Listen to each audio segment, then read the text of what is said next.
Quando o noivo fugiu, ela acreditou que tudo havia acabado ali.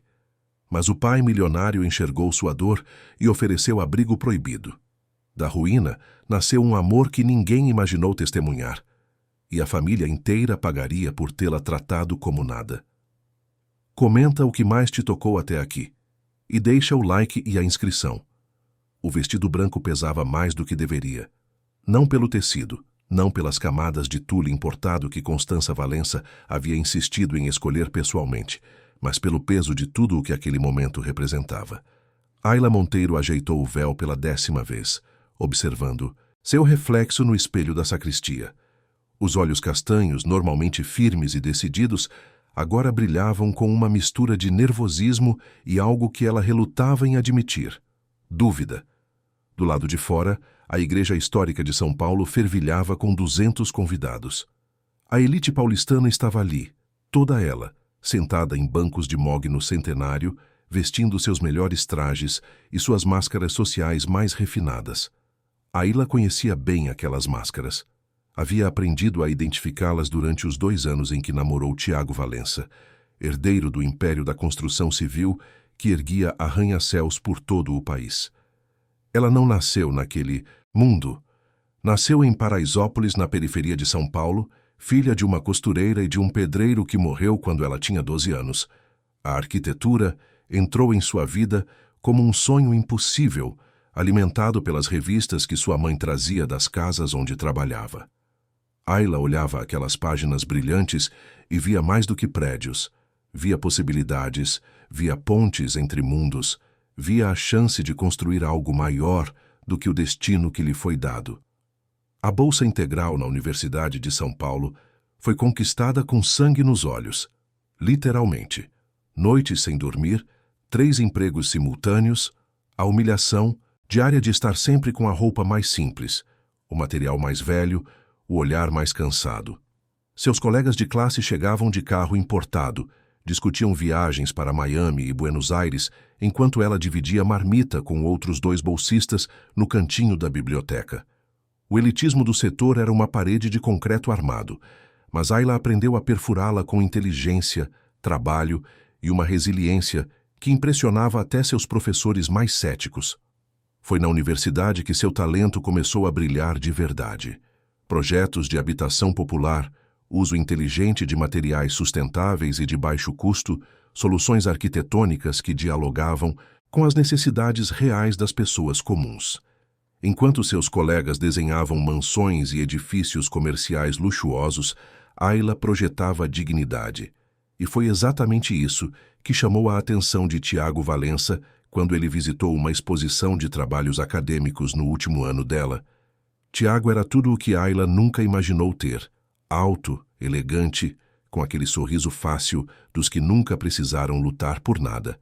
Ele parou em frente ao projeto dela, um complexo habitacional modular para áreas de risco, e ficou ali parado por longos minutos.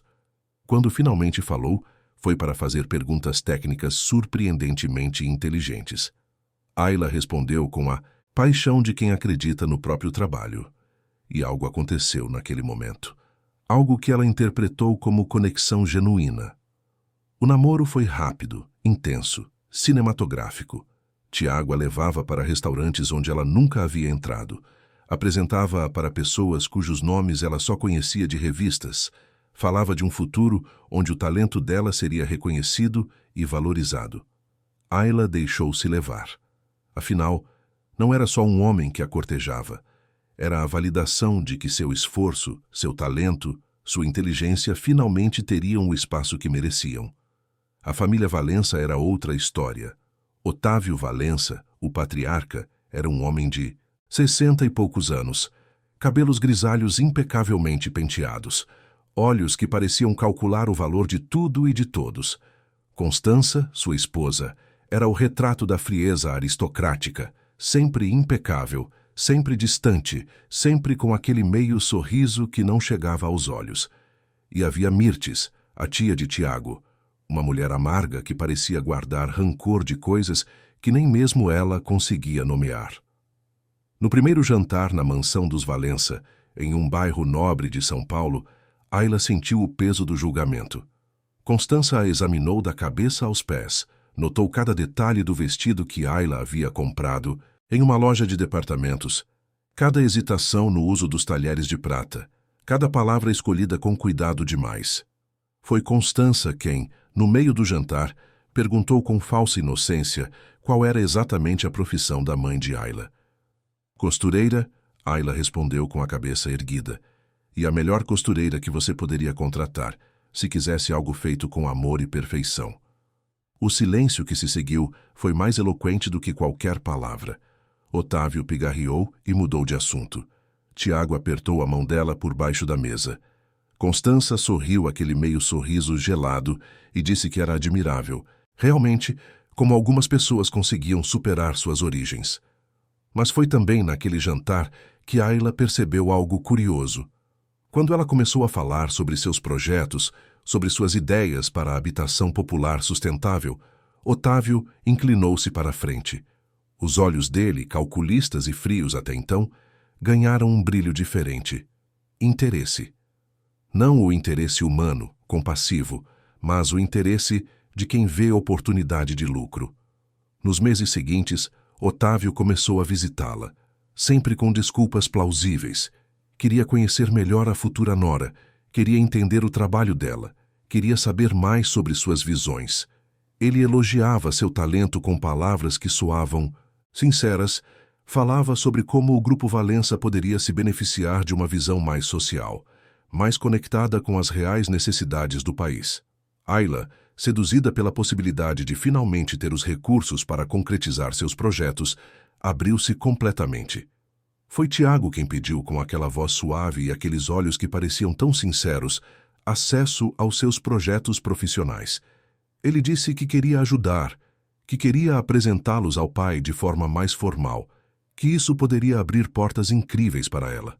Ayla hesitou por um momento, mas a confiança venceu.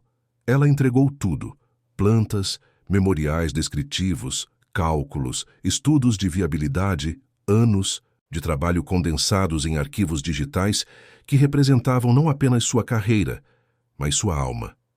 E então veio o pedido de casamento. Foi em um dos restaurantes mais exclusivos de São Paulo, com vista para a Avenida Paulista toda iluminada. Tiago ajoelhou-se com um anel que valia mais do que tudo o que Ayla havia possuído na vida inteira. Ela disse sim, com lágrimas nos olhos, acreditando que aquilo era amor, era reconhecimento, era recompensa por todos os anos de luta. O planejamento do casamento foi um turbilhão. Constança assumiu o controle de tudo, da igreja ao buffet, dos convites às flores. Ayla tentou participar, mas suas sugestões eram sempre educadamente descartadas. Não era o padrão Valença, Constança dizia com aquela voz suave que cortava como lâmina. Foi nesse período que Lívia Arantes entrou na história com mais força. Lívia era arquiteta também, mas de uma família tradicional de São Paulo, com sobrenome que abria portas e conta bancária que nunca conheceu limite.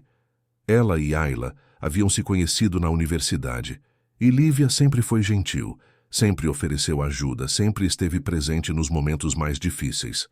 Quando Ayla começou a namorar Tiago, Lívia comemorou como se fosse uma vitória pessoal.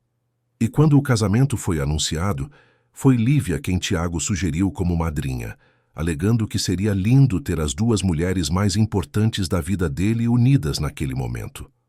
Ayla aceitou, grata por ter ao menos uma aliada em meio àquele universo intimidador.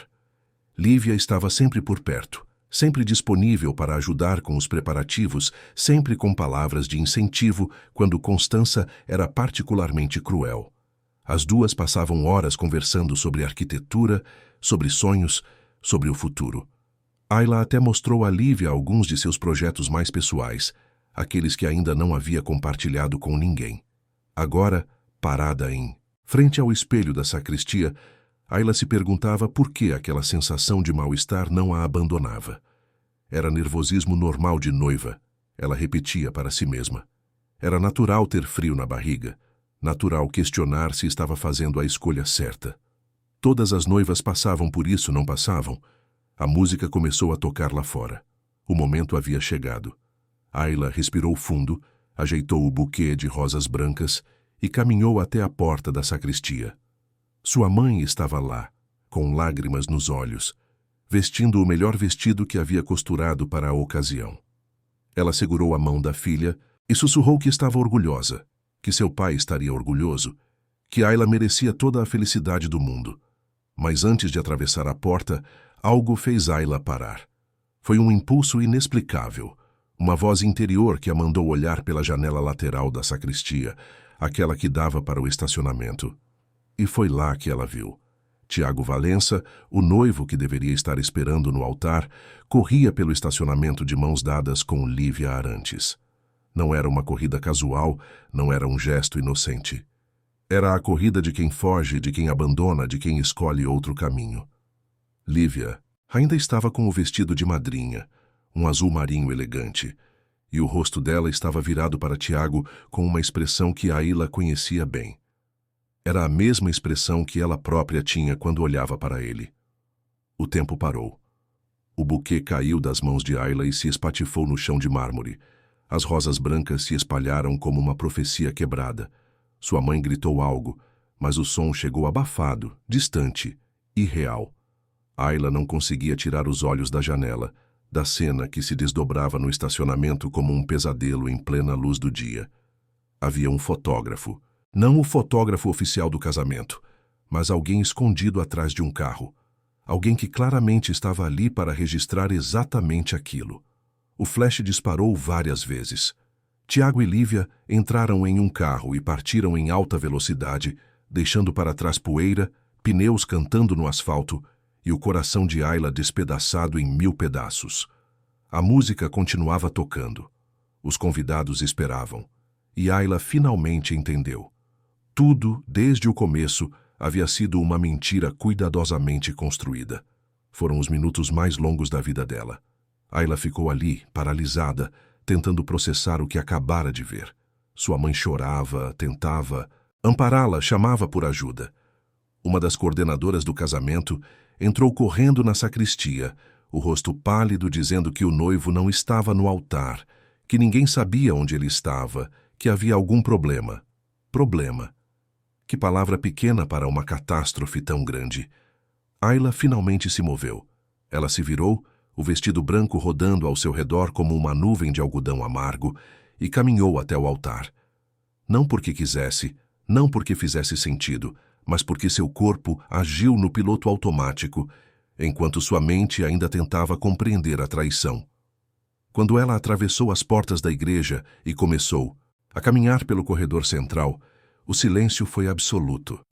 200 pares de olhos se viraram para ela e Ayla viu tudo.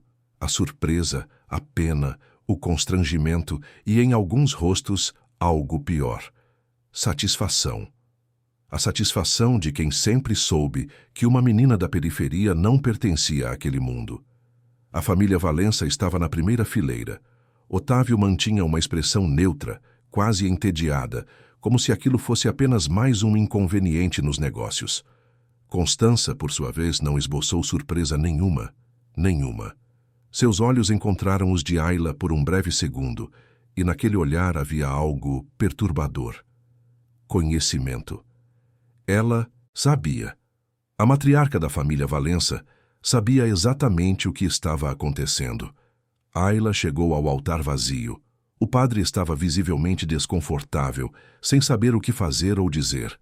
Foi então que alguém na multidão checou o celular e soltou uma exclamação abafada. Outros começaram a fazer o mesmo. As redes sociais já estavam explodindo. As fotos da fuga de Tiago e Lívia já haviam viralizado. O casamento do ano havia se transformado no escândalo do ano em questão de minutos. Ayla virou-se para os convidados. Sua voz saiu mais firme do que ela esperava, carregada de uma dignidade que vinha de um lugar muito profundo, um lugar que nem a humilhação conseguia alcançar.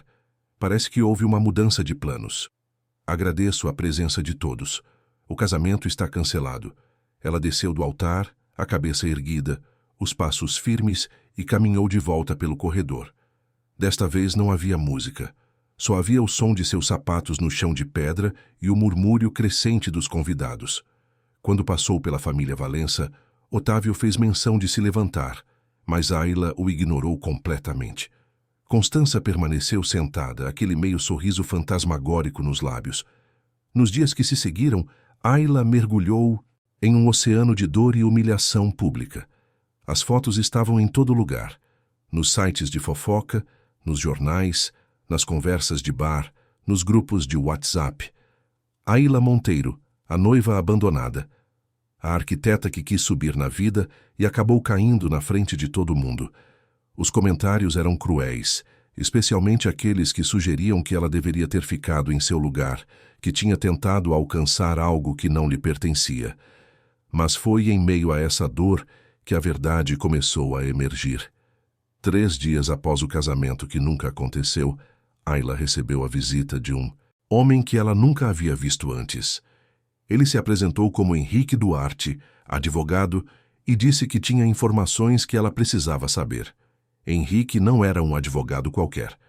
Ele havia trabalhado para o Grupo Valença durante 15 anos, até ser demitido por Otávio 6 meses antes.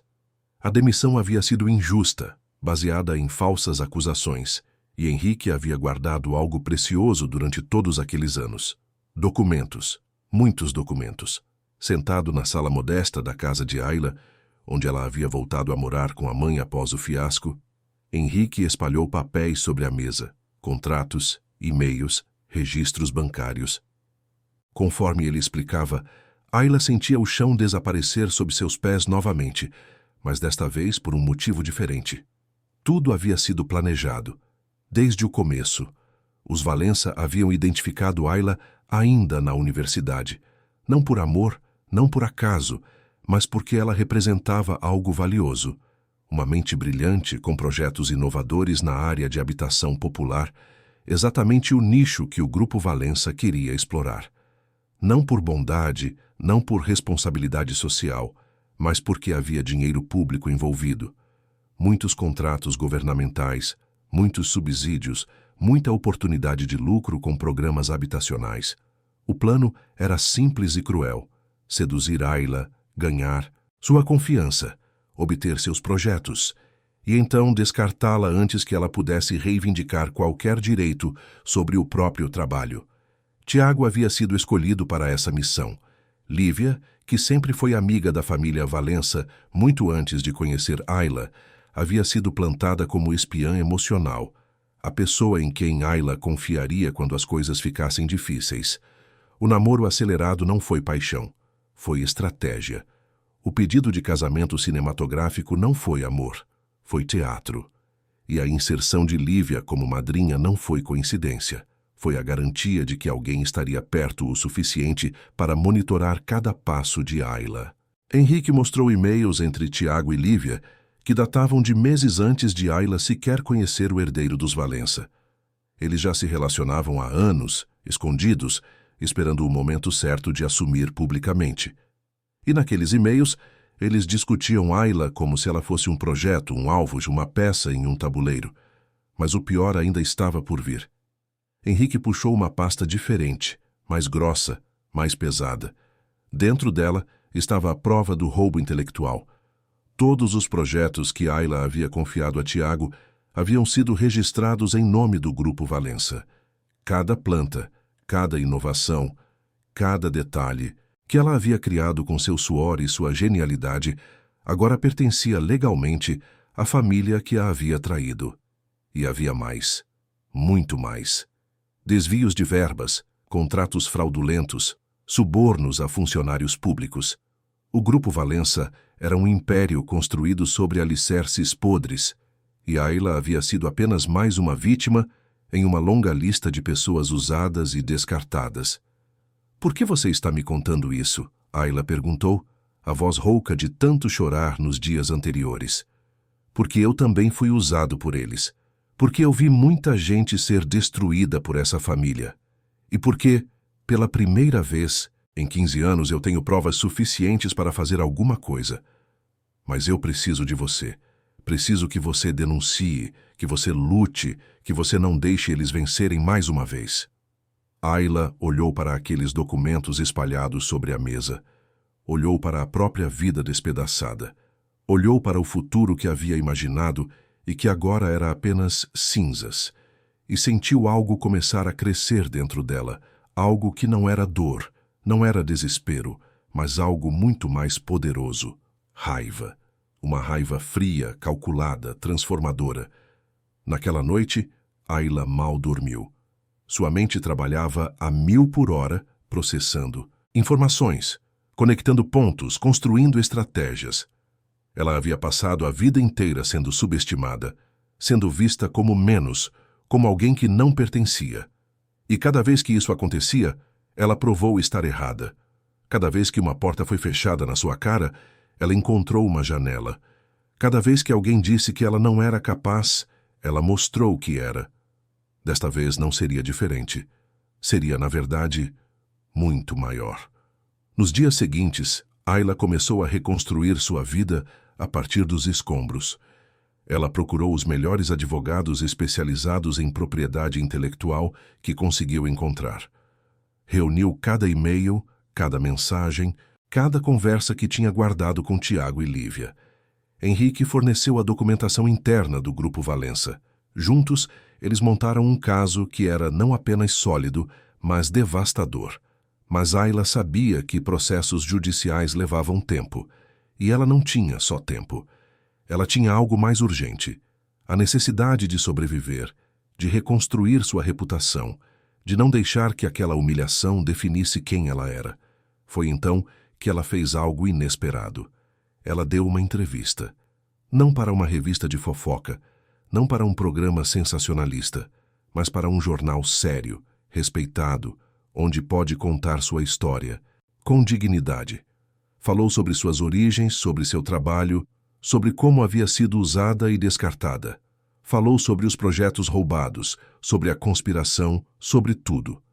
A entrevista viralizou por razões completamente diferentes das fotos da fuga. Desta vez, as pessoas não estavam rindo de Ayla. Estavam indignadas por ela. A narrativa mudou. Ela deixou de ser a noiva abandonada e passou a ser a vítima de um esquema cruel. Arquitetos, estudantes, ativistas de moradia popular, todos começaram a se mobilizar em sua defesa. E foi nesse momento de vulnerabilidade transformada em força que algo inesperado aconteceu. Otávio Valença pediu para vê-la. O convite veio através de Henrique, que ficou visivelmente preocupado. Não vá, ele disse. É uma armadilha. Eles querem te comprar, te silenciar, te destruir de vez. Mas Ayla tinha algo que Otávio nunca entenderia.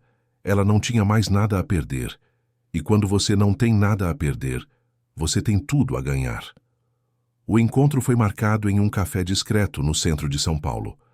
Ayla chegou pontualmente, vestindo uma roupa simples mas elegante, os cabelos presos, o rosto livre de maquiagem. Ela queria que Otávio visse exatamente quem ela era, uma mulher que não precisava de máscaras. Otávio já estava lá, sentado em uma mesa do fundo trajando um dos seus ternos impecáveis. Ele se levantou quando ela se aproximou, um gesto de cavalheirismo que parecia absurdo dada as circunstâncias. Obrigado por vir, ele disse, a voz grave e controlada. Não vim para aceitar suborno, se é isso que está pensando, Ayla respondeu, sentando-se sem esperar convite. Otávio permitiu-se um meio sorriso. Não vim oferecer suborno. Vim oferecer a verdade. E então, naquele café barulhento no meio da tarde de uma quinta-feira comum, Otávio Valença fez algo que surpreendeu até ele mesmo. Ele contou tudo. Ele falou sobre como havia construído seu império através de métodos nem sempre éticos. Falou sobre como Tiago, seu único filho, sempre foi fraco, sempre foi manipulável, sempre foi uma decepção. Falou sobre como Constança havia planejado o golpe em Ayla, porque via nela uma ameaça. Uma mulher inteligente, forte, que poderia influenciar Tiago de Verdas, que poderia mudar os rumos da empresa para algo mais honesto. Eu sou muitas coisas ruins, Otávio disse, os olhos fixos nos dela. Mas eu não sou hipócrita. Eu sei exatamente quem eu sou. Meu filho, por outro lado, acredita que é melhor do que eu enquanto faz exatamente as mesmas coisas. E minha esposa vive em uma fantasia onde nossa família é nobre, digna, superior. Por que está me contando isso? Ayla perguntou, genuinamente confusa. Porque, pela primeira vez na minha vida, eu vi alguém que construiu algo verdadeiro. Seus projetos, Ayla, eles são brilhantes. Não porque são lucrativos, mas porque eles importam. E eu passei a vida inteira construindo coisas que não importam para ninguém além de mim mesmo. Otávio fez uma pausa, bebeu um gole do café já frio e continuou. Eu quero fazer um acordo com você. Vou devolver seus projetos. Vou testemunhar a favor de você em qualquer processo. Vou expor meu próprio filho e minha própria esposa. Mas em troca, eu quero que você me ensine a construir algo que preste. Algo que realmente faça diferença. Ayla ficou em silêncio por longos segundos. Estudou o rosto daquele homem que havia orquestrado tanta dor em sua vida e viu algo que não esperava ver. Arrependimento genuíno. Ou talvez fosse só cansaço. A linha entre os dois é tênue em homens velhos, que finalmente olham para trás e não gostam do que veem. Eu vou aceitar seus testemunhos. Vou aceitar a devolução dos meus projetos. Mas não vou te ensinar nada. Algumas coisas não se ensinam. Ou você tem dentro de você ou não tem. Ela se levantou para sair, mas Otávio segurou seu pulso suavemente. Espere. Há algo mais que você precisa saber. E foi ali, naquele momento, que Otávio revelou a última camada do esquema. O desaparecimento no dia do casamento não foi espontâneo. Foi combinado para acontecer exatamente daquela forma, com fotógrafos plantados, com a humilhação pública calculada ao máximo. O objetivo era destruir Ayla de tal forma que ela nunca mais conseguiria trabalhar no setor, que sua palavra nunca mais teria valor, que qualquer denúncia que ela fizesse seria vista como vingança de uma mulher despeitada. Mas a parte de Otávio no plano tinha sido apenas parcial. Ele havia fornecido os recursos, mas foi Constança quem orquestrou cada detalhe, com a ajuda de Mirtes. Tiago e Lívia eram apenas peões, jovens tolos movidos por paixão e ganância, sem entender completamente o jogo em que estavam sendo usados. Quando Ayla finalmente saiu daquele café, ela tinha em mãos algo mais valioso do que qualquer prova documental. Ela tinha a confissão completa de Otávio Valença, gravada em seu celular com a permissão dele. Ele havia se autoincriminado voluntariamente, sabendo exatamente o que isso significava. A guerra estava apenas começando. E desta vez, Ayla não estava lutando sozinha. Ela tinha a verdade, tinha provas, tinha aliados inesperados. Mas mais importante do que tudo isso, ela tinha algo que nenhum dos Valença jamais teve. Ela tinha princípios. 3 semanas haviam se passado desde o dia do casamento que nunca aconteceu. 3 semanas em que São Paulo não parou de falar sobre os Valença, sobre Ayla, sobre o escândalo que crescia a cada novo artigo publicado, a cada nova revelação que vinha à tona. A gravação de Otávio havia sido um terremoto, mas Ayla sabia que terremotos têm réplicas, e as réplicas, às vezes, são mais destrutivas do que o abalo inicial. Ela estava em seu pequeno escritório improvisado na casa da mãe, rodeada de papéis, computador aberto com dezenas de abas de pesquisa jurídica, quando recebeu a ligação que mudaria tudo novamente. Era Henrique. Você precisa vir aqui. Agora. Tem algo acontecendo que você precisa ver com os próprios olhos. O escritório de Henrique ficava em um prédio comercial modesto na Vila Mariana, bem diferente dos arranha-céus espelhados, onde o Grupo Valença mantinha sua sede. Quando Ayla chegou, encontrou não apenas Henrique, mas uma sala cheia de gente, jornalistas investigativos, outros advogados e, para sua surpresa, funcionários antigos do Grupo Valença que haviam sido demitidos ou silenciados ao longo dos anos. Eles começaram a falar um após o outro, e Ayla ouviu histórias que faziam seu próprio caso parecer pequeno. Famílias inteiras destruídas por contratos fraudulentos. Comunidades desalojadas para dar lugar a empreendimentos que nunca foram construídos. Dinheiro público desviado, funcionários públicos subornados, vidas arruinadas sem nenhum remorso. Mas o que realmente chamou a atenção de Ayla foi o depoimento de uma mulher chamada Sandra, que havia sido secretária executiva de Constança Valença por quase uma década. Sandra tinha documentos, e-mails, gravações de conversas, e o que essas evidências revelavam era chocante. Constança não era apenas cúmplice, ela era verdadeiramente por trás da maioria dos esquemas do Grupo Valença. Otávio é um homem de negócios sem escrúpulos, Sandra explicou, a voz trêmula, mas determinada. Mas Constança é outra coisa. Ela é meticulosa, cruel e absolutamente implacável. Ela planta pessoas, cria situações, manipula todos ao redor como se fossem peças de xadrez. O que fizeram com você não foi o primeiro nem será o último caso assim. Ayla sentiu um calafrio percorrer sua espinha. Tudo começava a fazer sentido de uma forma mais sombria.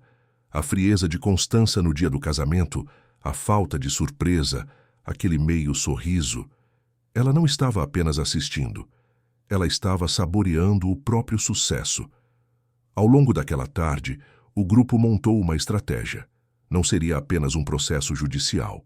Seria uma exposição completa, sistemática, devastadora. Jornalistas investigativos já estavam trabalhando em reportagens extensas.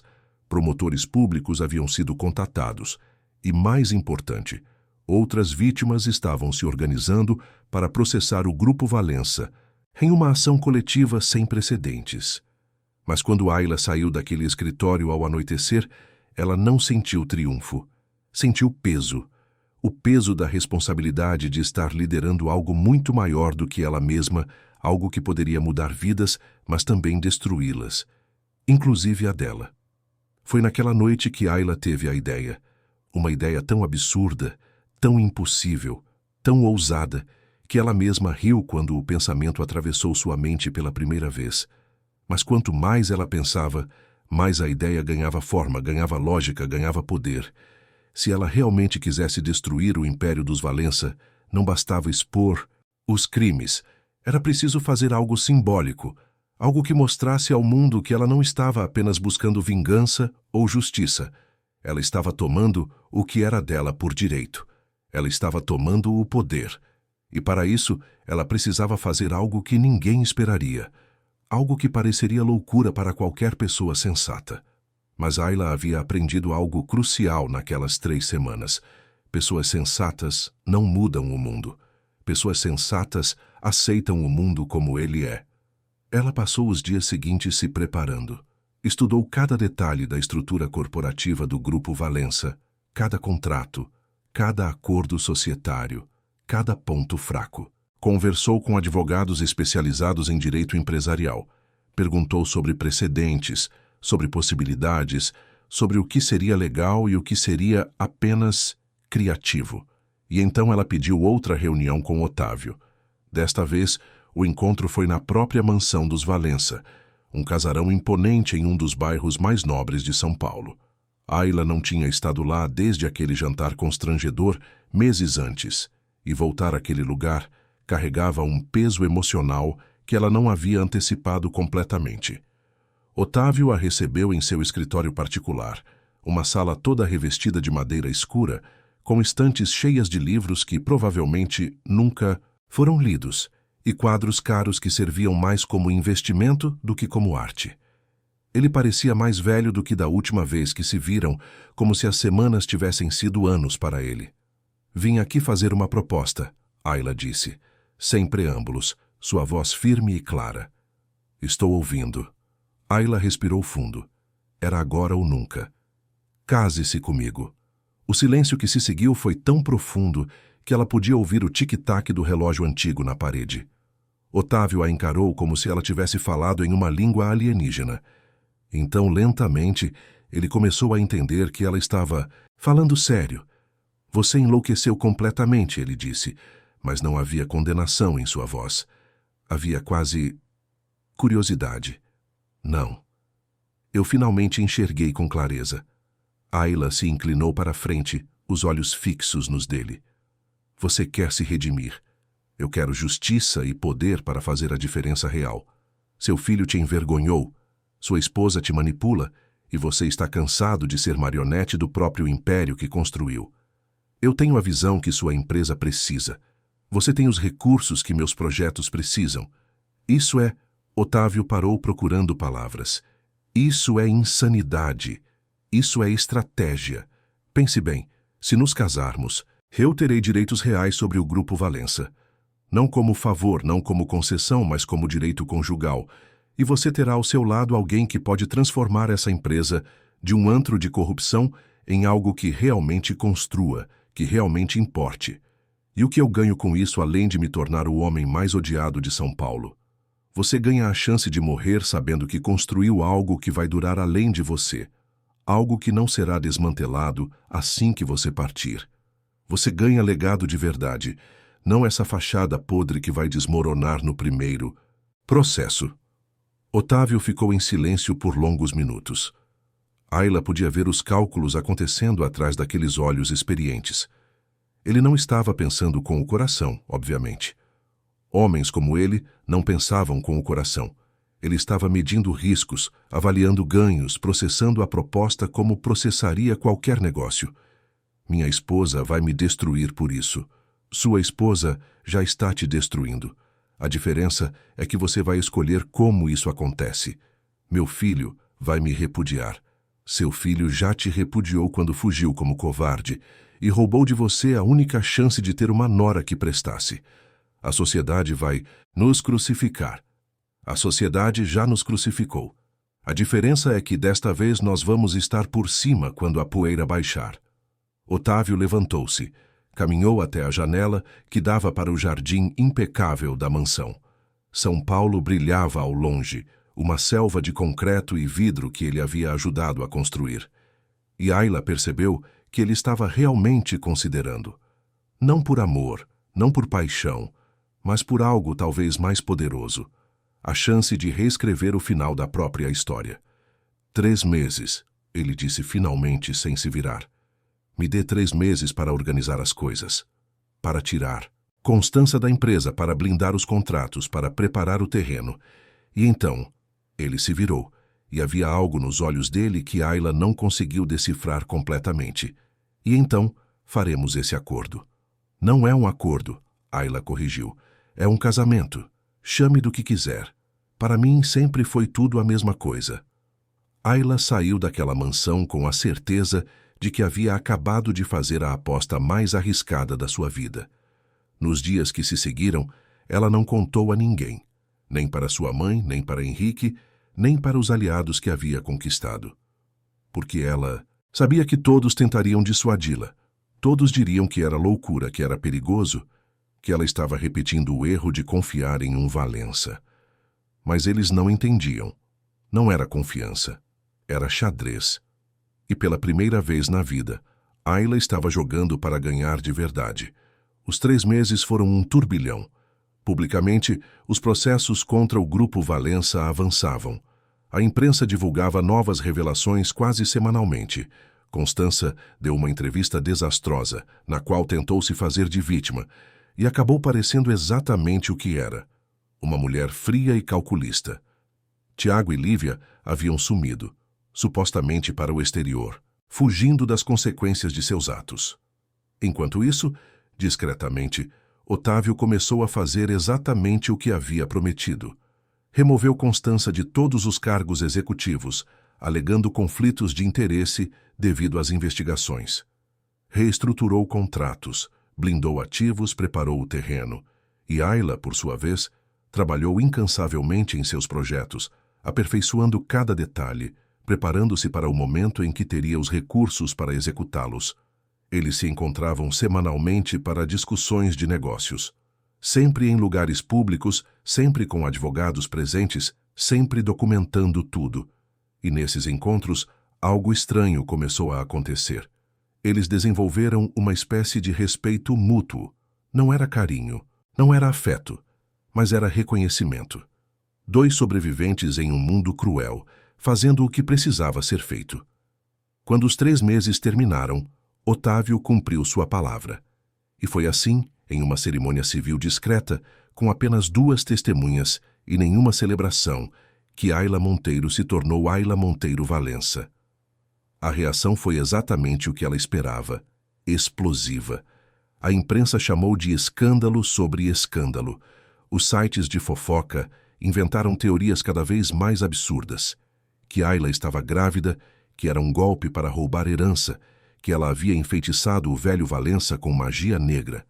A elite tradicional de São Paulo ficou genuinamente indignada, como se Ayla tivesse cometido algum crime imperdoável ao se casar com um homem livre e adulto. Constança emitiu um comunicado público repudiando o casamento e renegando o ex-marido. Mirtes deu entrevistas chorosas, falando sobre como a família estava sendo destruída.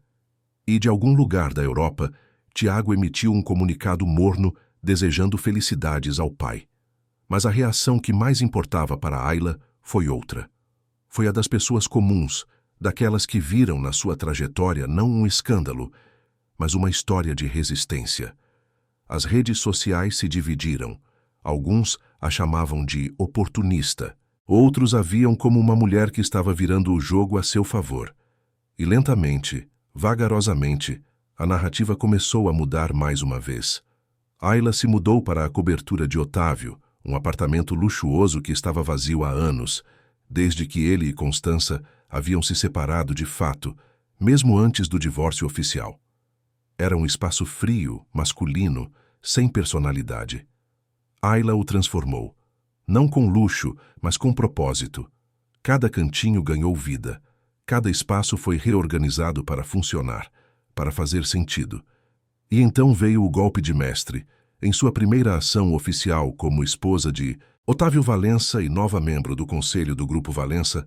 Ayla propôs uma reformulação completa da empresa. Não foi um pedido, foi uma exigência baseada nos contratos que Otávio havia assinado. E, para surpresa de muitos, Otávio apoiou integralmente. A primeira medida foi a demissão imediata de todos os diretores envolvidos nos esquemas de corrupção. Foram 17 executivos despedidos em um único dia, cada um deles com uma longa lista de evidências documentadas de suas participações em irregularidades. Alguns tentaram ameaçar, alguns tentaram negociar, todos foram embora. A segunda medida foi a criação do Instituto Monteiro Valença, uma organização sem fins, lucrativos focada em habitação popular e formação profissional de jovens da periferia. Não era caridade, era investimento real em capital humano, em talento que sempre existiu, mas nunca teve oportunidade. Ayla se inspirou na própria trajetória e multiplicou as chances que ela teve.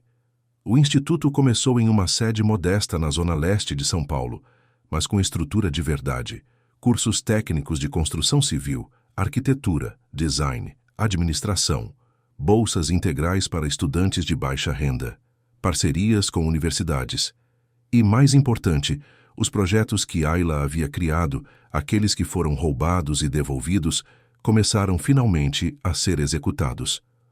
O seu primeiro empreendimento foi um complexo habitacional modular em uma área de risco que estava sendo removida pela prefeitura. Em vez de simplesmente remover as famílias e esquecer delas, como era costume, o projeto oferecia moradia digna, sustentável e acessível. Usava materiais inovadores, técnicas de construção rápida, design inteligente que aproveitava cada metro quadrado. Quando a primeira família recebeu as chaves da casa nova, Ayla estava lá. E quando aquela mãe de 3 filhos chorou ao entrar em um lugar que finalmente poderia chamar de lar, Ayla soube que estava no caminho certo. Todas as humilhações, toda a dor, todo o escândalo valiam a pena se aquilo pudesse ser multiplicado. Mas claro, o mundo não deixaria ser tão simples assim. A elite que antes a tolerava como uma curiosidade, uma intrusa aceitável porque era namorada de um Valença, agora a odiava abertamente. Ela não era mais a coitadinha abandonada no altar. Ela era uma ameaça real ao status quo. Jantares que antes receberiam Otávio de braços abertos, agora fechavam as portas para o casal. Clubes exclusivos revogavam convites. Antigas amigas de Constança organizavam campanhas sutis de difamação. E Ayla simplesmente não se importava. Ela havia descoberto algo poderoso. Quando você para de buscar a aprovação dos que te oprimem, você se torna livre de uma forma que eles nunca conseguirão entender. Cada porta fechada era uma libertação. Cada convite revogado era um peso a menos. Em compensação, outros espaços se abriram. Ayla começou a ser convidada para palestrar em universidades, para participar de painéis sobre arquitetura social, para consultorias em projetos governamentais. Sua voz, que antes era silenciada, agora tinha um palco, e ela usava esse palco com sabedoria e estratégia. O casamento com Otávio era estranho, sem dúvida. Eles mantinham quartos separados, vidas separadas em muitos aspectos. Não havia romance, não havia pretensão de amor, mas havia parceria. Nas reuniões de conselho, Otávio apoiava suas propostas. Nas negociações difíceis, ele usava sua experiência para abrir caminhos. E quando a imprensa atacava Ayla com particular crueldade, ele se posicionava publicamente ao lado dela. Constança tentou reverter o divórcio, alegando coação. Falhou. Tentou questionar o casamento de Ayla e Otávio, alegando fraude. Falhou novamente. Tentou usar influência política para bloquear os projetos do Instituto. E foi aí que algo inesperado aconteceu. A opinião pública, aquela mesma que havia zombado de Ayla no dia do casamento desastroso, começou a se mobilizar a favor dela. Não toda a opinião pública, é claro. A elite continuava contra. Mas as pessoas comuns, aquelas que viviam nas periferias, aquelas que trabalhavam 3 empregos para sobreviver, aquelas que viam nos projetos de Ayla uma chance real de mudança, essas pessoas se levantaram. Abaixo-assinados online reuniram centenas de milhares de assinaturas em apoio ao Instituto. Manifestações foram organizadas em frente à prefeitura quando tentaram bloquear alvarás. E mais importante, as primeiras famílias beneficiadas pelos projetos habitacionais se tornaram as defensoras mais fervorosas de Ayla, contando suas histórias em redes sociais, em entrevistas, em todo lugar que podiam. Foi nesse momento que Ayla entendeu algo fundamental. Ela havia vencido. Não a batalha legal que ainda levaria anos, não a guerra contra Constança e os restos da velha guarda, mas ela havia vencido a guerra mais importante, a guerra pela narrativa. Ela não era mais a vítima, não era mais a oportunista. Ela era a arquiteta de um novo mundo. E isso ninguém poderia tirar dela. 6 meses após o casamento, o Instituto Monteiro Valença inaugurou sua segunda sede, desta vez na Zona Sul. O evento foi modesto, mas significativo, com a presença de autoridades locais, estudantes, famílias beneficiadas. Ayla fez um discurso simples e emocionado, falando sobre como a arquitetura não era apenas sobre construir prédios, mas sobre construir dignidade, sobre dar às pessoas o espaço físico e simbólico que elas merecem ocupar no mundo. Quando terminou, a ovação foi longa e genuína. E ali, no meio daquela pequena multidão de gente comum, gente como ela havia sido um dia, Ayla sentiu algo que não sentia há muito tempo: esperança. Mas a vida tem um jeito peculiar de testar nossa esperança exatamente quando ela está mais forte. E o teste que viria seria o mais cruel de todos. Tudo começou com uma denúncia anônima. Alguém havia enviado para órgãos de fiscalização documentos supostamente comprovando desvio de verbas no Instituto Monteiro Valença. As acusações eram graves: dinheiro público sendo usado indevidamente, contratos superfaturados, nepotismo na contratação de funcionários. Ayla sabia que era mentira. Ela mesma controlava cada centavo que entrava e saía do instituto, tinha auditorias independentes, transparência total.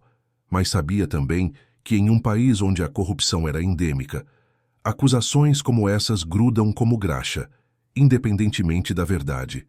A investigação foi aberta. O instituto foi auditado de cima a baixo. E enquanto isso acontecia, a imprensa que antes a apoiava começou a questionar. E se as acusações fossem verdade? E se Ayla fosse apenas mais uma aproveitadora, só que com melhor marketing? A pressão foi imensa. Doadores começaram a se afastar.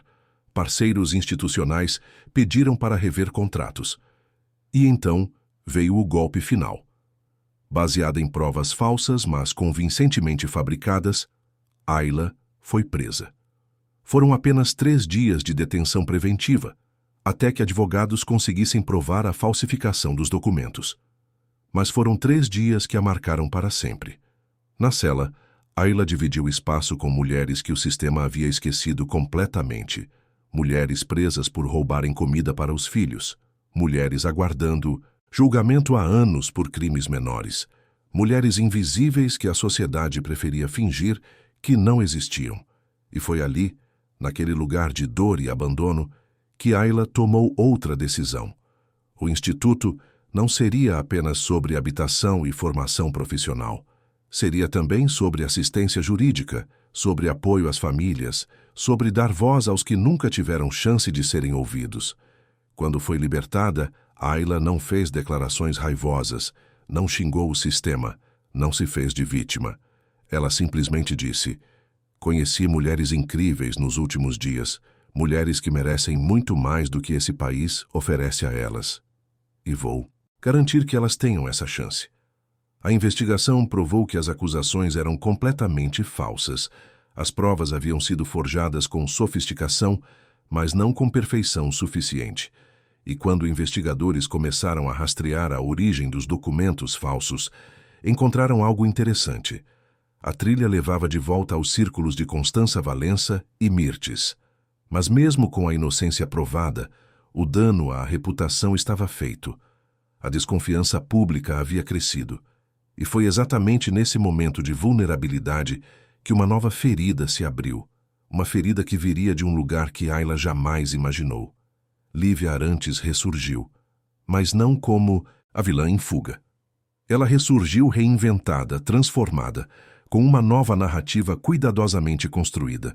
Havia se apresentado como arquiteta sustentável, influenciadora social, defensora de causas ambientais.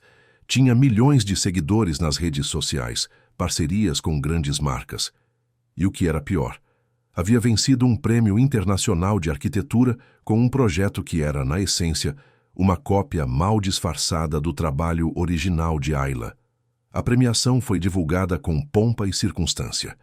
Lívia deu entrevistas emocionadas, falando sobre como havia superado adversidades, como tinha encontrado na arquitetura sustentável sua verdadeira vocação, como estava comprometida em fazer diferença no mundo. E em nenhum momento mencionou Ayla.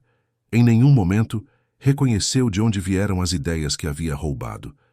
Para Ayla, aquilo foi pior do que a traição original, pior do que a humilhação no altar, pior do que a prisão injusta. Porque significava que Lívia havia não apenas roubado seu trabalho, mas estava sendo celebrada por isso internacionalmente, enquanto Ayla lutava para reconstruir sua credibilidade no próprio país. A batalha se tornou internacional.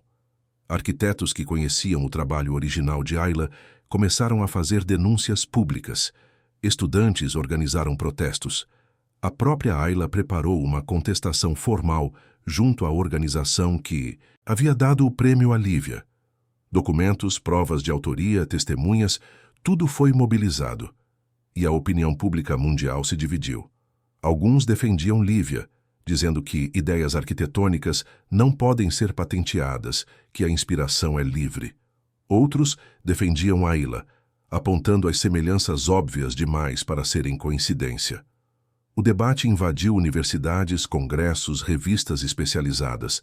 E no meio de todo esse caos, de todas essas batalhas, de todos esses desafios, Ayla continuou fazendo o que sabia fazer melhor: construir, literalmente.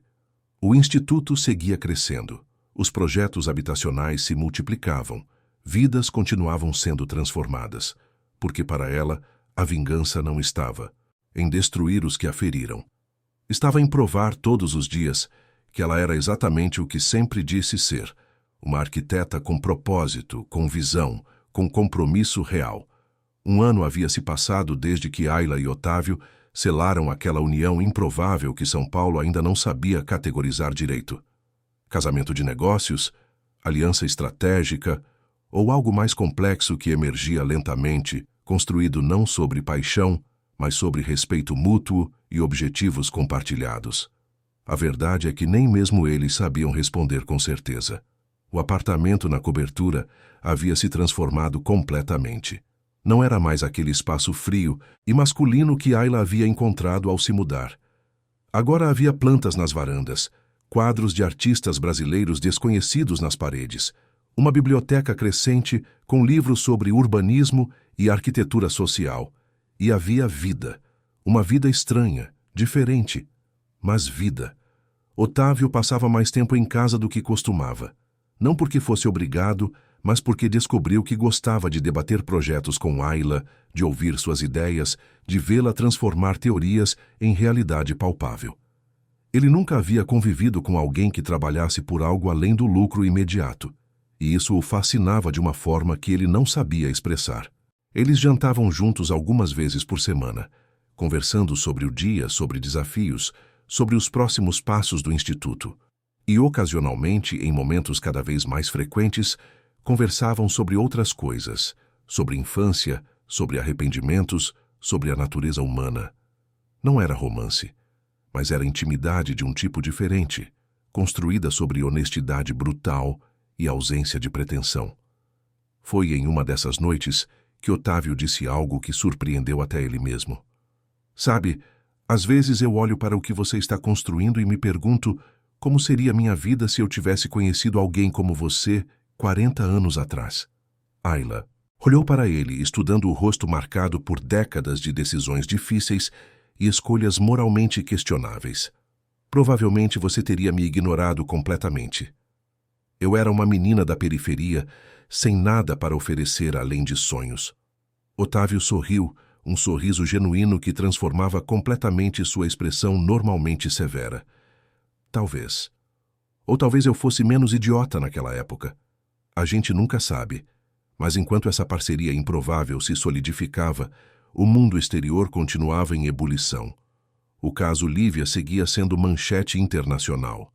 A organização que havia dado o prêmio finalmente abriu uma investigação formal após a pressão de centenas de arquitetos respeitados. E conforme documentos eram apresentados, plantas comparadas, testemunhas ouvidas, ficava cada vez mais óbvio que havia plágio. Lívia tentou se defender com desculpas genéricas sobre inspiração e criatividade coletiva. Mas quando Ayla apresentou seus rascunhos originais, com data comprovada anos antes de Lívia sequer começar a trabalhar no projeto premiado, até os mais céticos tiveram que admitir a verdade. O prêmio foi revogado. Foi a primeira vez na história daquela organização que isso aconteceu, e o escândalo foi imenso. Lívia tentou reverter a decisão. Contratou advogados caros, mas não havia muito que pudesse fazer contra fatos. Ela desapareceu da mídia. Logo após, sua carreira de influenciadora social destruída da noite para o dia. Para Ayla, aquilo deveria ter sido uma vitória doce, mas na verdade foi amarga, porque não mudava o passado, não apagava a traição, não devolvia os anos de trabalho que haviam sido roubados. Era apenas um reconhecimento tardio de algo que sempre foi verdade. No entanto, aquela pequena vitória internacional trouxe algo inesperado: credibilidade renovada. Universidades de outros países começaram a convidar Ayla para palestrar. Organizações internacionais de arquitetura sustentável queriam conhecer seu trabalho. E o mais importante, fundações filantrópicas estrangeiras começaram a demonstrar interesse em financiar projetos do Instituto Monteiro Valença. Foi através de uma dessas conexões que Ayla conheceu Margaret Olsen, uma dinamarquesa que dirigia uma das maiores fundações de habitação popular da Europa. Margaret visitou São Paulo especificamente para conhecer os projetos do Instituto, e o que ela viu a impressionou profundamente. Isto é exatamente o que tentamos fazer na Europa há décadas, ela disse enquanto visitava um dos complexos habitacionais recém-inaugurados. Mas vocês conseguiram adaptar para uma realidade muito mais desafiadora. Como você fez isso? Ayla sorriu, pensando em todas as noites sem dormir, todas as planilhas intermináveis, todos os obstáculos burocráticos que teve, quis superar. Eu vivi essa realidade. Eu sei exatamente o que essas famílias precisam porque eu fui uma delas. Não é teoria, é memória. Margarete ficou em São Paulo por 2 semanas. E quando partiu, deixou uma proposta concreta. A fundação dela investiria 3 milhões de euros no Instituto ao longo dos próximos 3 anos. Era dinheiro suficiente para expandir drasticamente as operações, para alcançar não apenas São Paulo, mas outras capitais brasileiras. Ayla mal podia acreditar. Ela havia começado aquele projeto com raiva e determinação, esperando que talvez conseguisse ajudar algumas dezenas de famílias. Agora, estava falando de milhares, dezenas de milhares, se o projeto se expandisse como planejado. Mas, como sempre, quando as coisas começavam a melhorar, o destino parecia decidir que era hora de um novo teste. Otávio começou a reclamar de dores no peito. Ele ignorou por semanas, até que Ayla literalmente o arrastou para uma consulta médica. Os exames revelaram problemas cardíacos sérios, consequência de décadas de estresse, má alimentação e negligência com a própria saúde. O cardiologista foi direto. Cirurgia era necessária e logo. Pela primeira vez desde que se conheceram de verdade, Ayla viu medo nos olhos de Otávio. Não medo da morte, necessariamente, mas medo de deixar as coisas incompletas. Ele havia passado o último ano tentando se redimir, tentando transformar seu legado de podre em algo que prestasse. E agora enfrentava a possibilidade de que o tempo havia acabado antes que pudesse terminar. A cirurgia foi marcada para dali a 3 semanas, e foi decidido que, na noite anterior ao procedimento, haveria uma cerimônia onde Ayla e Otávio renovariam os votos de casamento. Não era necessário, claro, mas Otávio insistiu. Disse que queria deixar claro, publicamente, que aquele casamento era real, que Ayla tinha todo o direito de estar onde estava, que nada do que ele havia construído com ela poderia ser questionado. Os preparativos foram feitos rapidamente. Seria uma cerimônia pequena, apenas amigos próximos e colaboradores do Instituto. Sem pompa, sem luxo, apenas um jantar simples, seguido da renovação dos votos. A data foi marcada, os convites enviados, o restaurante reservado. 2 dias antes do evento, Otávio estava em seu escritório no Grupo Valença, revisando documentos finais antes de passar algumas semanas afastado por conta da cirurgia. Era final de tarde, e a maioria dos funcionários já havia ido embora. Ele estava sozinho quando ouviu um barulho estranho no corredor. Otávio. Não era homem de se assustar facilmente, mas algo naquele som o incomodou. Ele se levantou, caminhou até a porta, abriu. O corredor estava vazio, silencioso. Ele deu de ombros, voltou para a mesa. Foi quando aconteceu. O teto desabou. Não todo o teto, apenas uma seção, mas foi o suficiente. Vigas de concreto, fiação elétrica, destroços de gesso, tudo caiu sobre Otávio em questão de segundos. Ele teve tempo apenas de levantar os braços instintivamente para proteger a cabeça antes do impacto. O segurança do prédio ouviu o estrondo e correu escada acima. Encontrou Otávio semiconsciente, preso sob escombros, sangrando. A ambulância foi chamada, assim como o corpo de bombeiros. Levou 40 minutos para conseguirem tirá-lo de lá. Ayla estava em uma reunião do instituto quando recebeu a ligação. Ela deixou tudo e correu para o hospital, o coração martelando tão forte que doía. Quando chegou à emergência, encontrou médicos trabalhando freneticamente em Otávio. Fraturas múltiplas, traumatismo craniano, hemorragia interna. As próximas horas seriam críticas. Ela ficou no corredor do hospital, incapaz de sentar, incapaz de pensar direito. Funcionários do Grupo Valença começaram a chegar. Henrique apareceu, preocupado e furioso em igual medida. E foi ele quem falou o que todos estavam pensando, mas ninguém tinha coragem de dizer em voz alta. Isso não foi acidente. A polícia também pensou o mesmo. A investigação começou imediatamente. Peritos examinaram os destroços, analisaram a estrutura do prédio, e o que encontraram foi perturbador. O teto havia sido deliberadamente enfraquecido. Cortes precisos em pontos estratégicos da sustentação, projetados para ceder com o peso certo.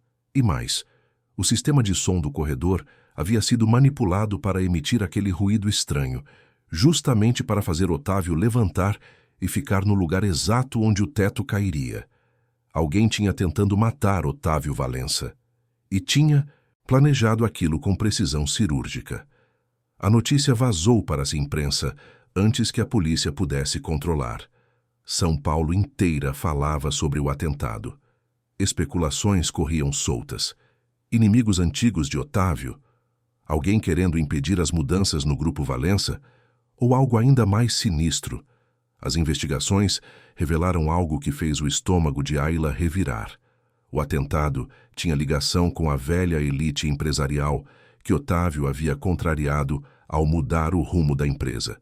Eram empresários corruptos que haviam perdido contratos lucrativos quando Ayla começou a exigir transparência e ética. Eram políticos que haviam perdido propinas quando o Grupo Valença deixou de participar de esquemas. E a pessoa que havia coordenado tudo, que tinha acesso ao prédio, que conhecia a rotina de Otávio, era alguém que deveria estar do lado dele. Um ex-diretor que havia sido demitido por Ayla meses antes, mas que mantinha relações próximas com Mirtes, a tia de Tiago. Mirtes foi interrogada. Negou tudo, é claro, mas sua conta bancária contava outra história. Havia transferências suspeitas, pagamentos não declarados. Ela havia financiado o atentado, movida por vingança contra Ayla e contra Otávio, por terem, em sua visão, destruído a família Valença. Otávio ficou em coma, induzido por 5 dias. A cirurgia cardíaca que estava planejada teve que ser adiada indefinidamente. Os médicos trabalhavam para estabilizar as fraturas, para controlar a hemorragia, para mantê-lo vivo. E Ayla não saiu do hospital em nenhum momento. Ela dormia em uma cadeira desconfortável ao lado do leito de UTI. Comia quando Henrique ou sua mãe a forçavam. Trabalhava de lá, coordenando o instituto através do celular, mas com a mente sempre dividida, sempre voltando para aquele homem que havia se tornado, contra todas as probabilidades, alguém importante em sua vida. Não era amor romântico.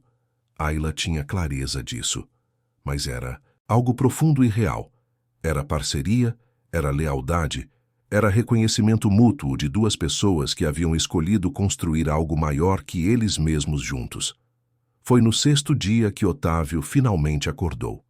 Seus olhos se abriram lentamente, confusos, tentando entender onde estava. E a primeira coisa que ele viu foi Ayla, sentada ao lado da cama, cabelos bagunçados, roupas amarrotadas, olheiras profundas. E quando seus olhares se encontraram, algo passou entre eles. Uma comunicação silenciosa que dizia: "Nós sobrevivemos. De novo." "Você parece terrível." Ele conseguiu sussurrar, a voz rouca por causa do tubo de respiração que havia sido removido há poucas horas. "Você também," Ayla respondeu, e pela primeira vez em dias ela sorriu. A recuperação seria longa. Meses de fisioterapia, de reaprender a caminhar direito, de lidar com as sequelas do traumatismo. Mas Otávio estava vivo, e isso era o que importava. Conforme ele se recuperava, algo ficava cada vez mais claro. Ele e Ayla haviam desenvolvido algo que nenhum dos dois esperava quando fizeram aquele acordo 1 ano antes. Não era o romance de contos de fadas, mas era real de uma forma que ambos reconheciam como mais sólida do que paixão. Eles conversavam por horas agora, sobre tudo. Sobre o passado de Otávio, sobre como ele havia se perdido na ambição, sobre o futuro que Ayla estava construindo, sobre arrependimentos, sobre segundas chances, sobre como é difícil, mas possível mudar, mesmo depois de décadas fazendo as coisas erradas. E foi durante uma dessas conversas, 3 semanas após o acidente, que Otávio fez uma pergunta que surpreendeu ambos. "Você acha que ainda dá tempo de eu ser uma pessoa melhor?" Ayla segurou a mão dele, cuidadosa com os curativos e os monitores. "Você já é uma pessoa melhor do que era há 1 ano. E vai ser. Ainda melhor daqui a 1 ano. Não é sobre alcançar perfeição. É sobre direção." Mas havia outro problema emergindo, um que Ayla não havia antecipado. Desde o acidente, desde que passou tanto tempo no hospital vendo Otávio lutar pela vida, algo dentro dela tinha mudado. Ela se pegava pensando nele em momentos aleatórios, preocupando-se mais do que seria simplesmente profissional, sentindo algo que ia além de respeito ou parceria. Era confuso, era inconveniente, e era absolutamente inegável. Ayla não estava apaixonada por Otávio, não no sentido tradicional, mas havia desenvolvido um afeto profundo, uma conexão que a assustava porque não tinha experiência com esse tipo de sentimento. Ela havia amado Tiago de uma forma cega, romântica e matura. Isso era diferente. Isso era adulto, complexo, baseado em quem as pessoas realmente eram e não em quem fingiam ser. E ela não sabia o que fazer com isso. Foi sua mãe quem notou primeiro. Ela visitava Ayla regularmente no hospital, trazia comida caseira, força de vontade que só mães sabem oferecer. E uma tarde, enquanto Otávio dormia, ela puxou Ayla para o corredor. Você gosta dele de verdade, não é? Não é mais só negócios. Ayla tentou negar, mas sua mãe apenas sorriu daquele jeito sábio que mães têm. Não tem problema, filha. Você não precisa ter tudo planejado. Às vezes, as coisas melhores da vida são as que a gente não esperava. Mas antes que Ayla pudesse processar completamente seus próprios sentimentos, antes que pudesse entender o que estava acontecendo entre ela e Otávio, a vida decidiu complicar tudo mais uma vez.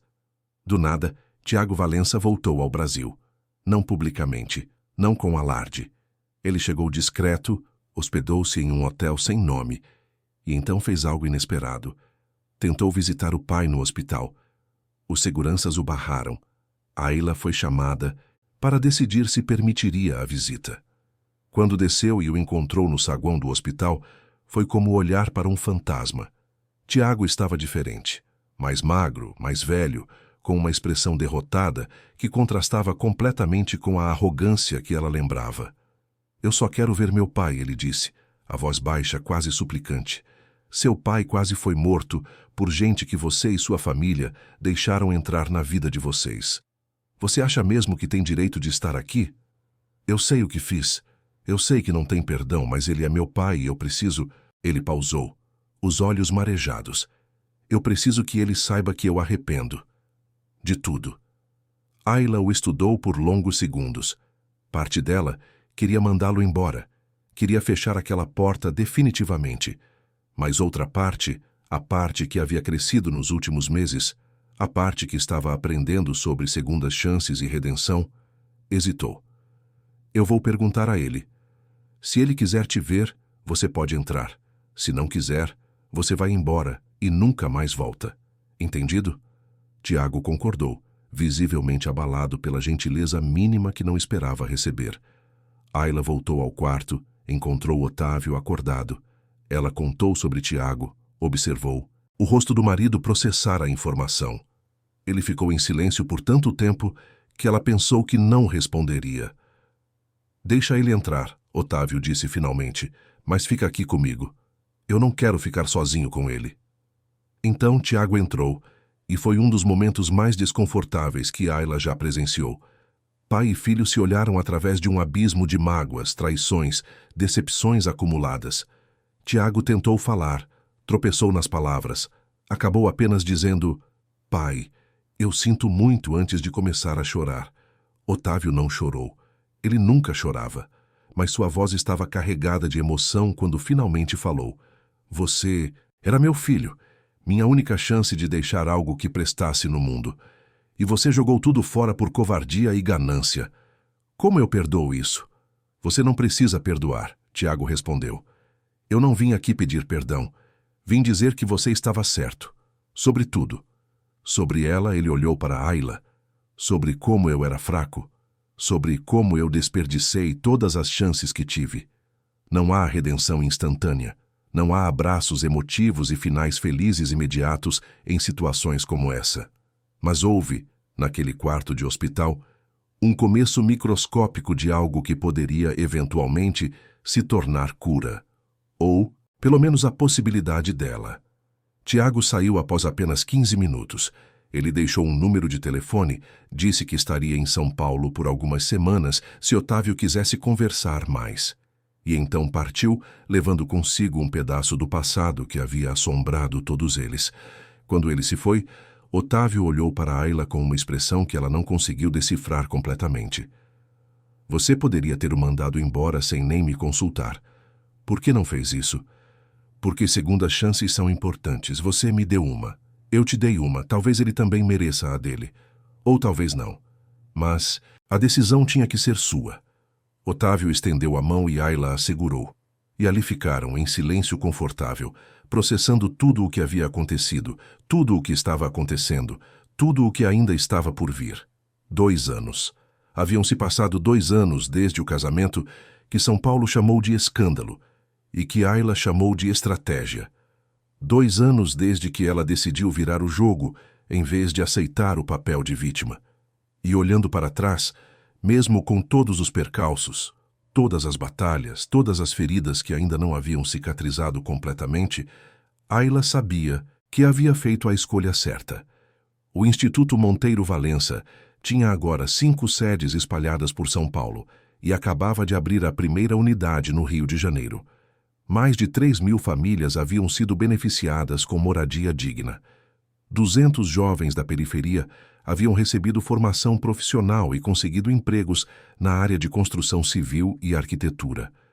Os números eram impressionantes, mas o que realmente importava para Ayla eram as histórias individuais, os rostos, os nomes, as vidas que haviam sido transformadas. Otávio havia se recuperado do acidente, embora caminhasse com uma leve claudicação que provavelmente o acompanharia pelo resto da vida. A cirurgia cardíaca foi realizada com sucesso meses depois, e ele agora seguia um regime rigoroso de medicação e cuidados. Mas o mais importante, ele estava vivo, ativo e surpreendentemente transformado. O homem que havia sido apenas ambição e frieza, agora passava tardes inteiras no instituto, conversando com os alunos, dando conselhos baseados em décadas de experiência, financiando bolsas com dinheiro do próprio bolso. Ele nunca se tornaria um santo e nem tentava, mas havia se tornado uma versão melhor de si mesmo, e isso já era mais do que muitos conseguem. E entre Ayla e Otávio, algo havia definitivamente mudado. Não aconteceu de repente. Não houve um momento cinematográfico de declaração apaixonada. Foi gradual, construído sobre pequenos gestos, a forma como ele esperava ela chegar antes de jantar, mesmo nos dias em que trabalhava até tarde. A forma como ela ajustava os travesseiros dele quando ele adormecia lendo no sofá. A forma como conversavam por horas sobre tudo e nada, encontrando conforto simplesmente na presença um do outro. Eles haviam se tornado um casal de verdade, mesmo que de um jeito completamente não convencional. Ainda mantinham quartos separados, mais por hábito do que por necessidade. Mas, frequentemente, acordavam no mesmo quarto, tendo adormecido conversando e acabado por dividir o espaço sem planejar. Era confuso. Era estranho. Era absolutamente real. E foi exatamente quando as coisas pareciam finalmente se estabilizar que a vida decidiu testar Ayla e Otávio de uma forma que nenhum dos dois estava preparado. Tudo começou com uma criança, ou melhor, com a notícia de uma criança. Ayla descobriu que estava grávida em um dia comum de terça-feira, durante um check-up médico de rotina. Ela havia ido ao médico por conta de enjoos persistentes, achando que era apenas estresse ou algo que havia comido. A última coisa que esperava ouvir era que estava esperando um bebê. A notícia a pegou completamente de surpresa. Ela e Otávio haviam se tornado íntimos, sim, mas nunca haviam discutido filhos, nunca haviam planejado expandir a família. Aliás, Otávio já tinha um filho que o havia decepcionado profundamente. Por que ele quereria outro? Ayla passou o dia inteiro processando a informação antes de contar a ele. Quando finalmente reuniu coragem, foi de noite, após o jantar, na varanda do apartamento onde costumavam conversar olhando São Paulo iluminada. "Preciso te contar uma coisa", ela começou, a voz mais trêmula do que pretendia. Otávio imediatamente ficou alerta, reconhecendo o tom sério. "O que houve? Problemas no instituto? Novos ataques?" "Não, nada disso." Ayla respirou fundo. "Estou grávida." O silêncio que se seguiu foi tão profundo que ela podia ouvir o tráfego distante da Avenida Paulista. Otávio apenas a encarou, processando a informação como se ela tivesse falado em uma língua alienígena. "Você tem certeza?" ele perguntou finalmente. 3 testes. E confirmação médica? Sim, eu tenho certeza.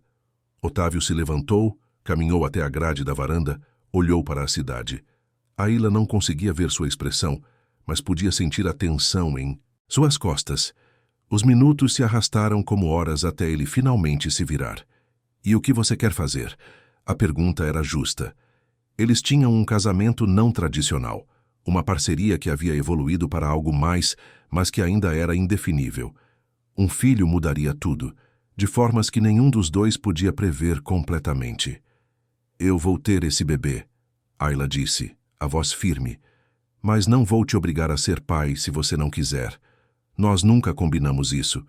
Então, se você quiser se afastar, eu entendo. Otávio deu um passo em sua direção, então outro, até estar perto o suficiente para tocar seu rosto com a mão. Eu já fui pai uma vez e falhei miseravelmente. Criei um filho covarde que me decepcionou em todos os aspectos. Por que eu tentaria de novo? Ayla sentiu o coração apertar, mas antes que pudesse responder, Otávio continuou. Mas a diferença é que desta vez eu não vou estar criando sozinho. Vou estar criando com você. E se há alguém no mundo que pode me fazer acertar dessa vez, é você. Ele segurou as mãos dela, e Ayla viu lágrimas nos olhos dele. Otávio Valença, o homem que ela havia conhecido como um empresário frio e calculista, estava chorando de emoção diante da possibilidade de ser pai novamente. Você tem certeza? Ayla perguntou porque precisava ouvir mais uma vez. Não. Eu estou apavorado. Mas sim, eu quero isso. Com você. Eles se abraçaram na varanda daquela cobertura, dois sobreviventes que haviam se unido por estratégia e encontrado algo muito mais profundo ao longo do caminho. E pela primeira vez desde que se conheceram, se beijaram. Não um beijo performático para fotos, não um beijo de conveniência social, um beijo real, carregado de tudo o que não sabiam como expressar com palavras. A gravidez foi anunciada publicamente 2 semanas depois. A reação foi exatamente o que Ayla esperava, uma mistura de felicitações genuínas, especulações maldosas e comentários cruéis nas redes sociais. Alguns diziam que ela havia engravidado para garantir herança, outros que era um golpe final em Constança, e havia aqueles que simplesmente se alegravam por ver duas pessoas que haviam enfrentado tanto finalmente construindo algo positivo juntas. Mas foi uma reação específica que abalou Ayla de uma forma que ela não esperava. Axel, o filho que ela carregava no ventre, ainda sem nome, ainda apenas uma possibilidade, já tinha um meio-irmão. Tiago. E Tiago, que havia permanecido discreto em São Paulo esses meses todos, tentando reconstruir sua vida longe dos holofotes, soube da notícia e reagiu de uma forma inesperada. Ele pediu para ver Ayla.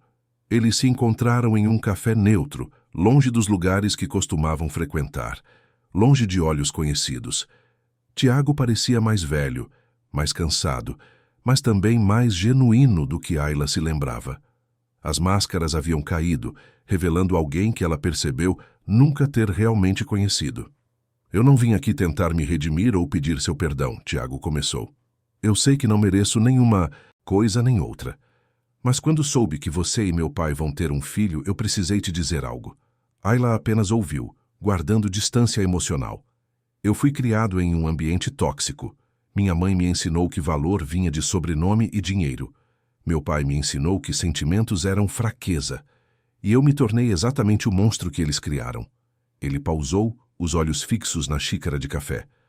Mas eu vejo o que você fez com meu pai. Como ele mudou. E eu tenho esperança de que esse bebê, meu meio-irmão ou meia-irmã, cresça em um ambiente completamente diferente do que eu tive. Por que você está me contando isso? Porque eu quero que você saiba que eu não vou tentar fazer parte da vida dessa criança. Não vou aparecer reclamando direitos ou causando problemas. Minha presença só traria negatividade. Mas eu vou de longe torcer para que vocês consigam criar uma família de verdade, algo que eu nunca tive. Havia sinceridade genuína em suas palavras, e Ayla sentiu algo que não esperava sentir. Compaixão. Não perdão, isso ainda estava longe demais. Mas compaixão por um homem que havia sido tão moldado por seu ambiente tóxico que, Perdeu a chance de ser uma pessoa melhor.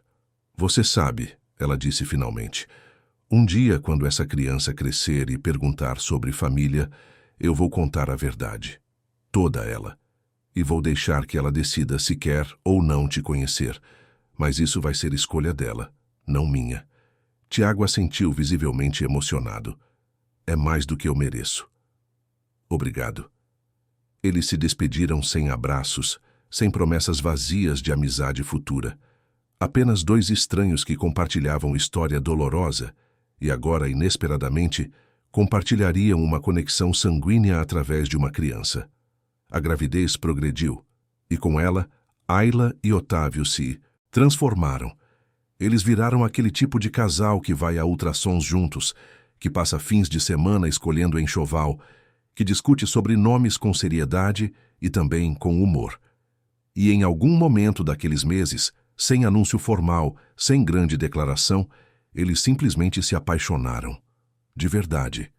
Do jeito maduro, complexo, baseado em conhecimento real um do outro. Foi Otávio quem primeiro disse, "Eu te amo", em uma tarde qualquer, enquanto montavam o berço no que havia sido o antigo escritório dele e agora seria o quarto do bebê. Ele disse como se fosse a coisa mais natural do mundo, como quem comenta sobre o clima. E Ayla, que havia jurado para si mesma que nunca mais se permitiria ser vulnerável assim, respondeu, "Eu também te amo sem hesitação." Eles decidiram pelo nome Axel se fosse menino e Mirella se fosse menina. Nomes que não tinham ligação com as famílias problemáticas de ambos, nomes que representariam um novo começo. O ultrassom revelou que seria menino. Axel Monteiro Valença nasceria em 6 meses, mas enquanto Ayla e Otávio se preparavam para se tornarem pais, o mundo exterior continuava imprevisível. Constança, que havia ficado relativamente quieta após o escândalo do atentado contra Otávio, voltou à ativa. Ela começou uma campanha sutil, mas venenosa, espalhando rumores sobre a estabilidade mental de Ayla, sobre sua capacidade de criar uma criança adequadamente, sobre como aquele bebê seria apenas outra ferramenta em seu suposto plano de destruir a família Valença. A imprensa mais sensacionalista adorou o drama renovado. Reportagens questionando se Ayla era estável o suficiente para ser mãe. Psicólogos de Facebook dando diagnósticos à distância. Era cruel, era injusto. E era exatamente o tipo de coisa que Constança fazia melhor. Destruir reputações através de insinuações em vez de acusações diretas. Ayla tentou ignorar, mas estava grávida, hormonal e mais vulnerável do que admitia. Ela começou a duvidar de si mesma, a questionar se realmente estava preparada para ser mãe, se não estava sendo egoísta ao trazer uma criança para um mundo que claramente a odiava. Foi sua mãe, a costureira forte que havia criado Ayla sozinha em uma periferia violenta, quem a colocou no eixo. "Filha, você acha que eu estava preparada para ser mãe? Você acha que alguém realmente está? A gente aprende fazendo. E você tem algo que muita gente não tem. Você tem amor de verdade. Amor pelo seu marido, amor pela criança que está carregando. Amor pela causa em que acredita. Isso é mais do que suficiente." Ayla precisava ouvir aquilo. Precisava da confirmação de que não estava louca, de que seus sentimentos eram válidos, de que estava no caminho certo. E então veio o momento que testaria tudo.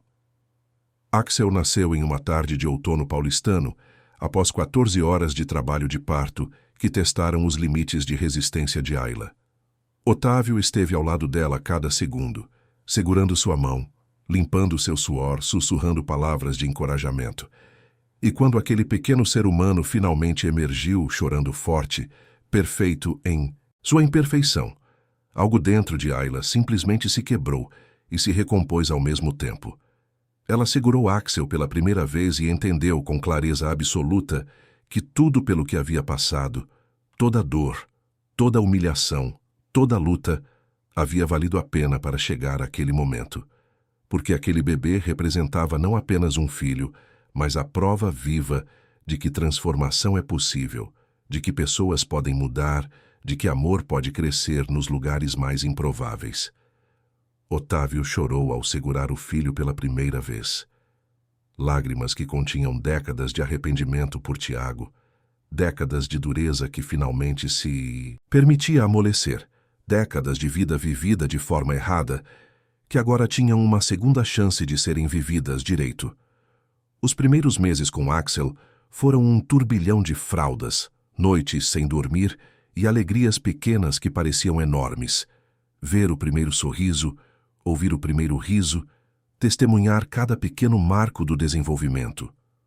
Ayla descobriu que era possível se apaixonar múltiplas vezes por dia pela mesma pessoa minúscula. Mas a maternidade também trouxe desafios que ela não havia antecipado.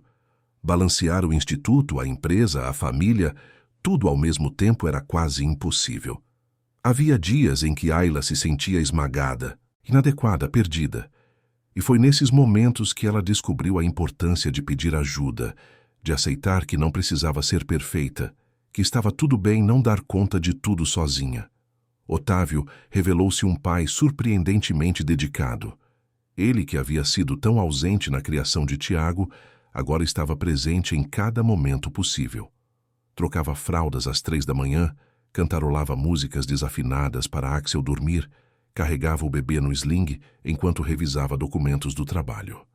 Era como se estivesse tentando compensar décadas de ausência em um único filho.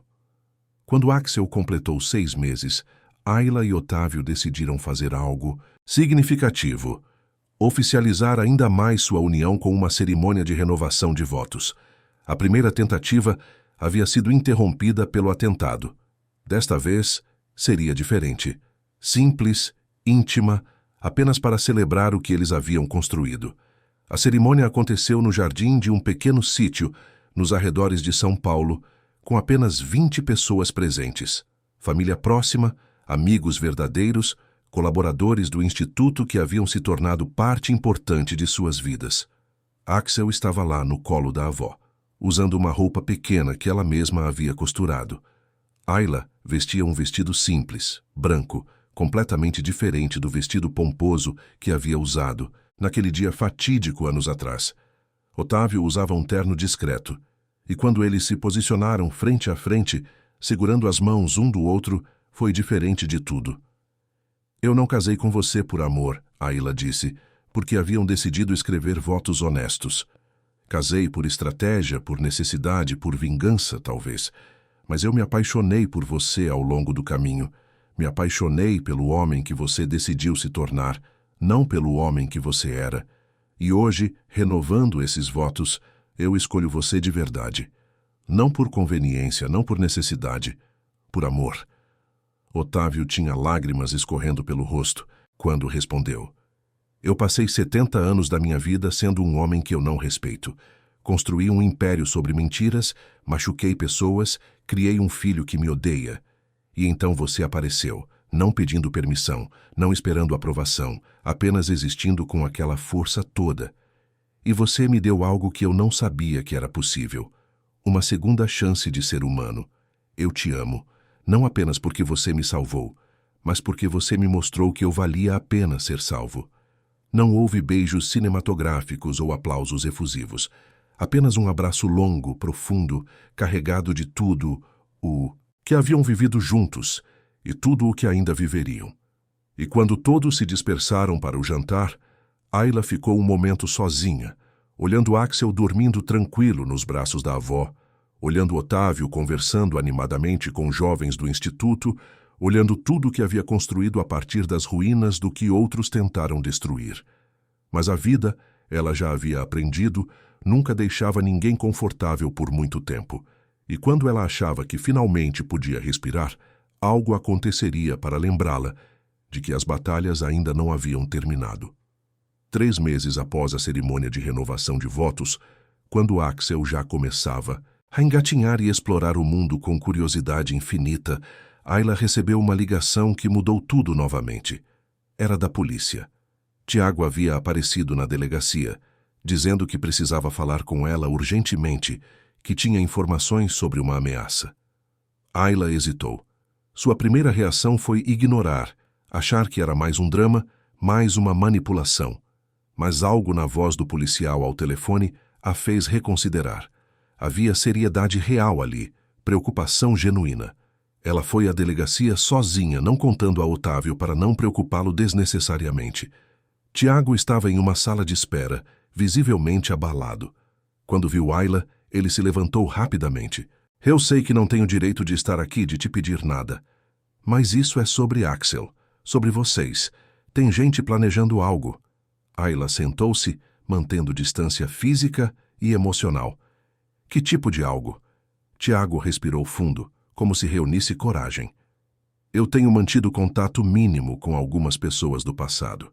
E através dessas conexões, descobri que há um grupo ligado aos mesmos que tentaram prejudicar meu pai, planejando algo contra vocês. Eles estão furiosos porque o Instituto está crescendo demais, porque está mudando o cenário da construção civil, porque está expondo corrupção. E por que você está me contando isso? Por que não simplesmente deixou acontecer? Tiago a encarou, e havia algo em seus olhos que parecia sinceridade dolorosa. Porque Axel não merece pagar pelos erros que todos nós cometemos. Ele é inocente. E eu já causei dano suficiente. Não vou carregar também o peso de ter ficado calado, quando poderia ter evitado algo pior. Ayla ouviu atentamente enquanto Tiago compartilhava o que sabia. Nomes, conexões, planos vagos de sabotagem. Não era muito, mas era o suficiente para servir de alerta. Ela agradeceu estranhamente e saiu dali com a sensação de que Tiago talvez realmente estivesse tentando mudar, ainda que de forma atrapalhada e tardia. Ela contou tudo a Otávio assim que chegou em casa. Eles aumentaram a segurança, alertaram autoridades, tomaram todas as precauções possíveis. Mas havia algo no ar, uma sensação de que a tempestade estava se formando e eles estavam apenas esperando o momento em que ela finalmente desabaria. Axel continuava crescendo, alheio a todos os perigos que rondavam sua pequena vida. Ele era uma criança feliz, risonha, cercada de amor. E ver aquela inocência só fortalecia a determinação de Ayla e Otávio de protegê-lo a qualquer custo. Mas haveria um preço a pagar. Sempre havia. E esse preço estava prestes a ser cobrado de uma forma que nenhum dos dois poderia prever. Foi em um evento do Instituto, uma inauguração de mais uma sede, desta vez em Belo Horizonte. Ayla estava lá com Axel, que agora tinha pouco mais de 1 ano.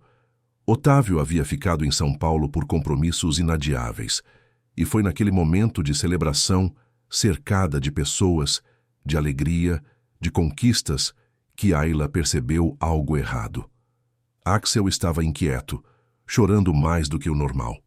Ela pensou que fosse cansaço, excesso de estímulos, mas então ele começou a ficar quente, febril. Em questão de horas, a febre subiu perigosamente.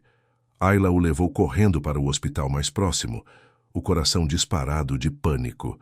Os médicos trabalharam rapidamente, fizeram exames, descartaram possibilidades, e então veio o diagnóstico que fez o chão sumir sob os pés de Ayla.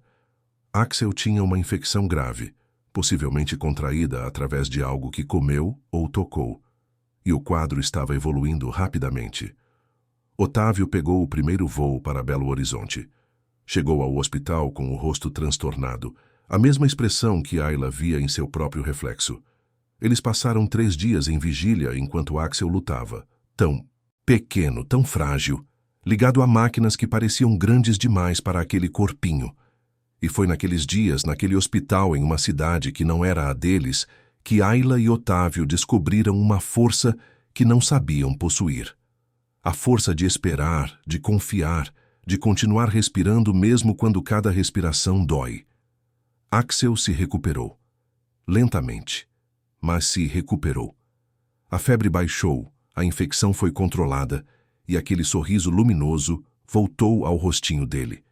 E quando puderam finalmente levá-lo para casa, Ayla e Otávio sabiam que haviam passado por mais um teste e haviam sobrevivido, juntos. Mas a investigação sobre a infecção revelou algo perturbador. Não foi acidental. Alguém havia deliberadamente contaminado algo que Axel comeu no evento. As autoridades encontraram evidências de sabotagem e a trilha, mais uma vez, levava aos mesmos círculos de empresários corruptos que viam no Instituto uma ameaça. Desta vez não foi apenas sobre negócios ou vingança. Foi sobre usar uma criança inocente como arma. E isso ultrapassou todos os limites. Ayla não era mais aquela garota ingênua que havia sido abandonada no altar. Ela havia se tornado uma mulher que sabia lutar, que entendia poder, que não recuaria diante de nada quando se tratava de proteger o que amava. E aquela tentativa de machucar Axel havia despertado nela algo feroz, algo maternal e absolutamente implacável. A guerra estava longe de terminar. Mas agora ela lutava não apenas por justiça ou por seu legado, lutava por seu filho. E não havia força no mundo que pudesse detê-la. 5 anos.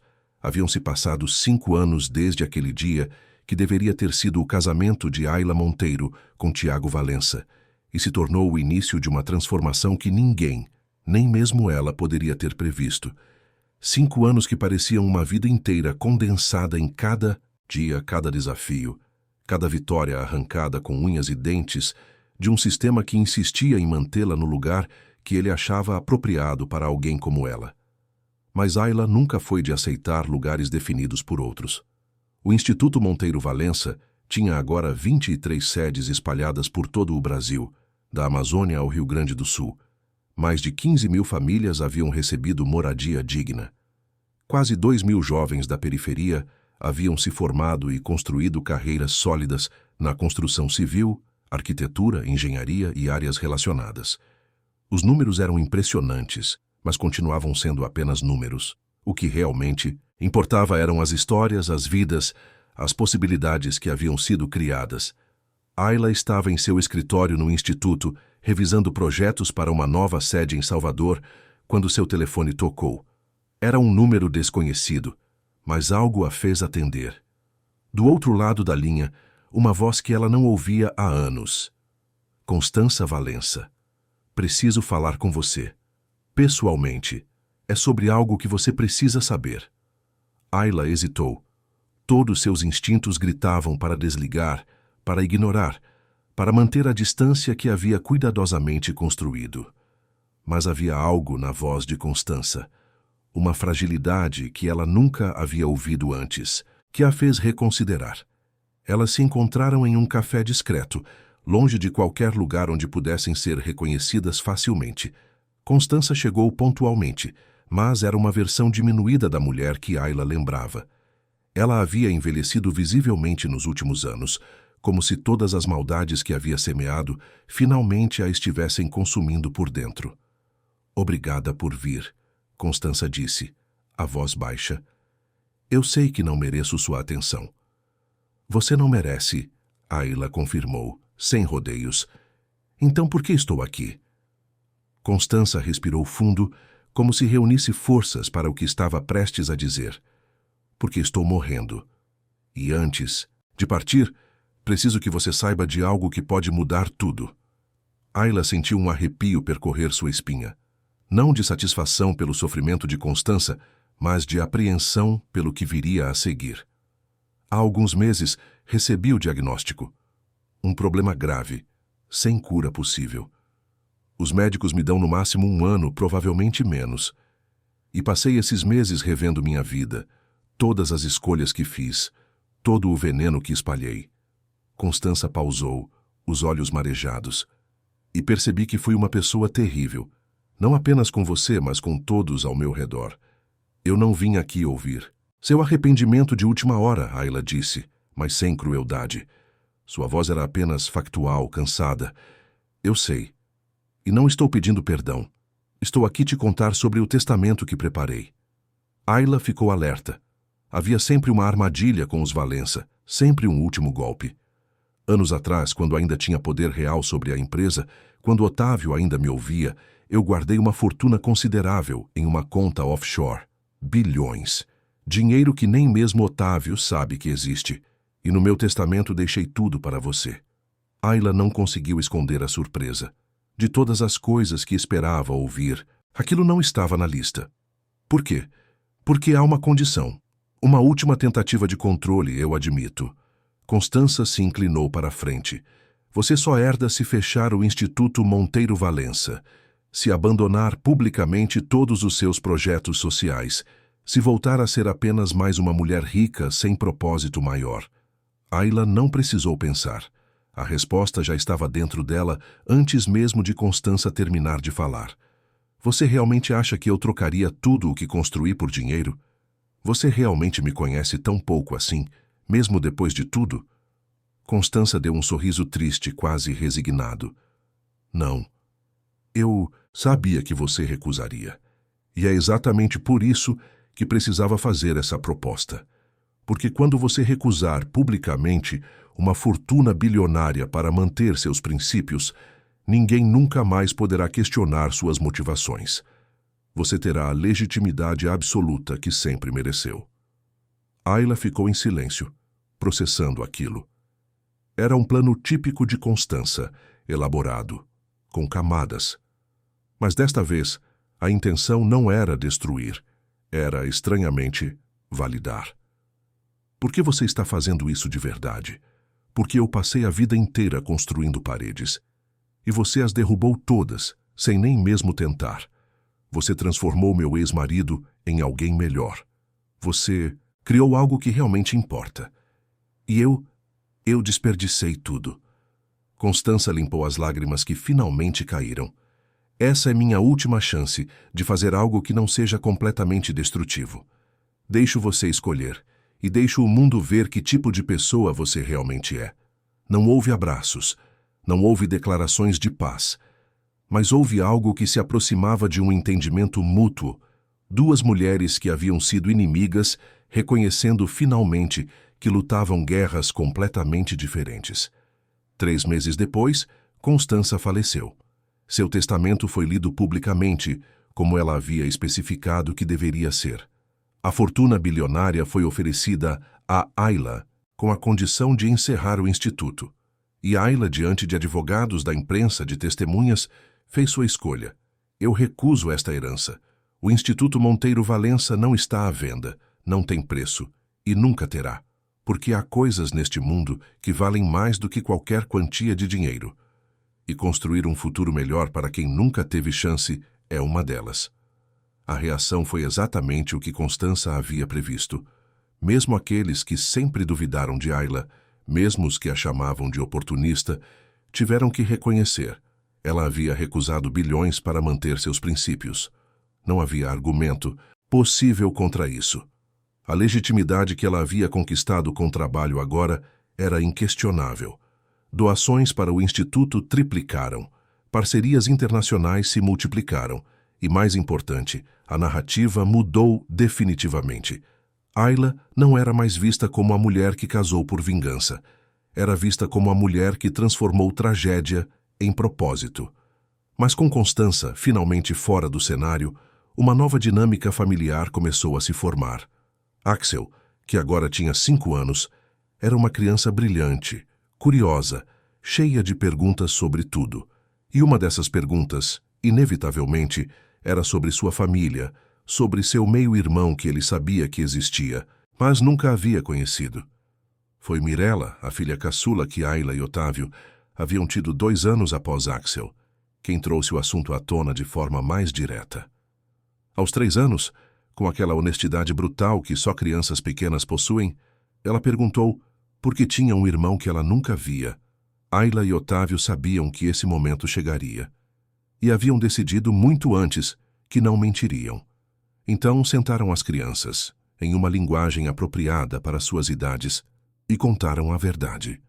Sobre Tiago, sobre o que ele havia feito, sobre como ele estava tentando ser melhor, sobre como família é complicada e imperfeita.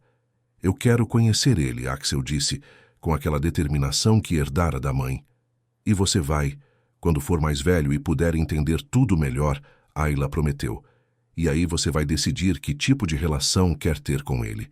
Nós não vamos decidir por você. Mas Axel era teimoso e curioso.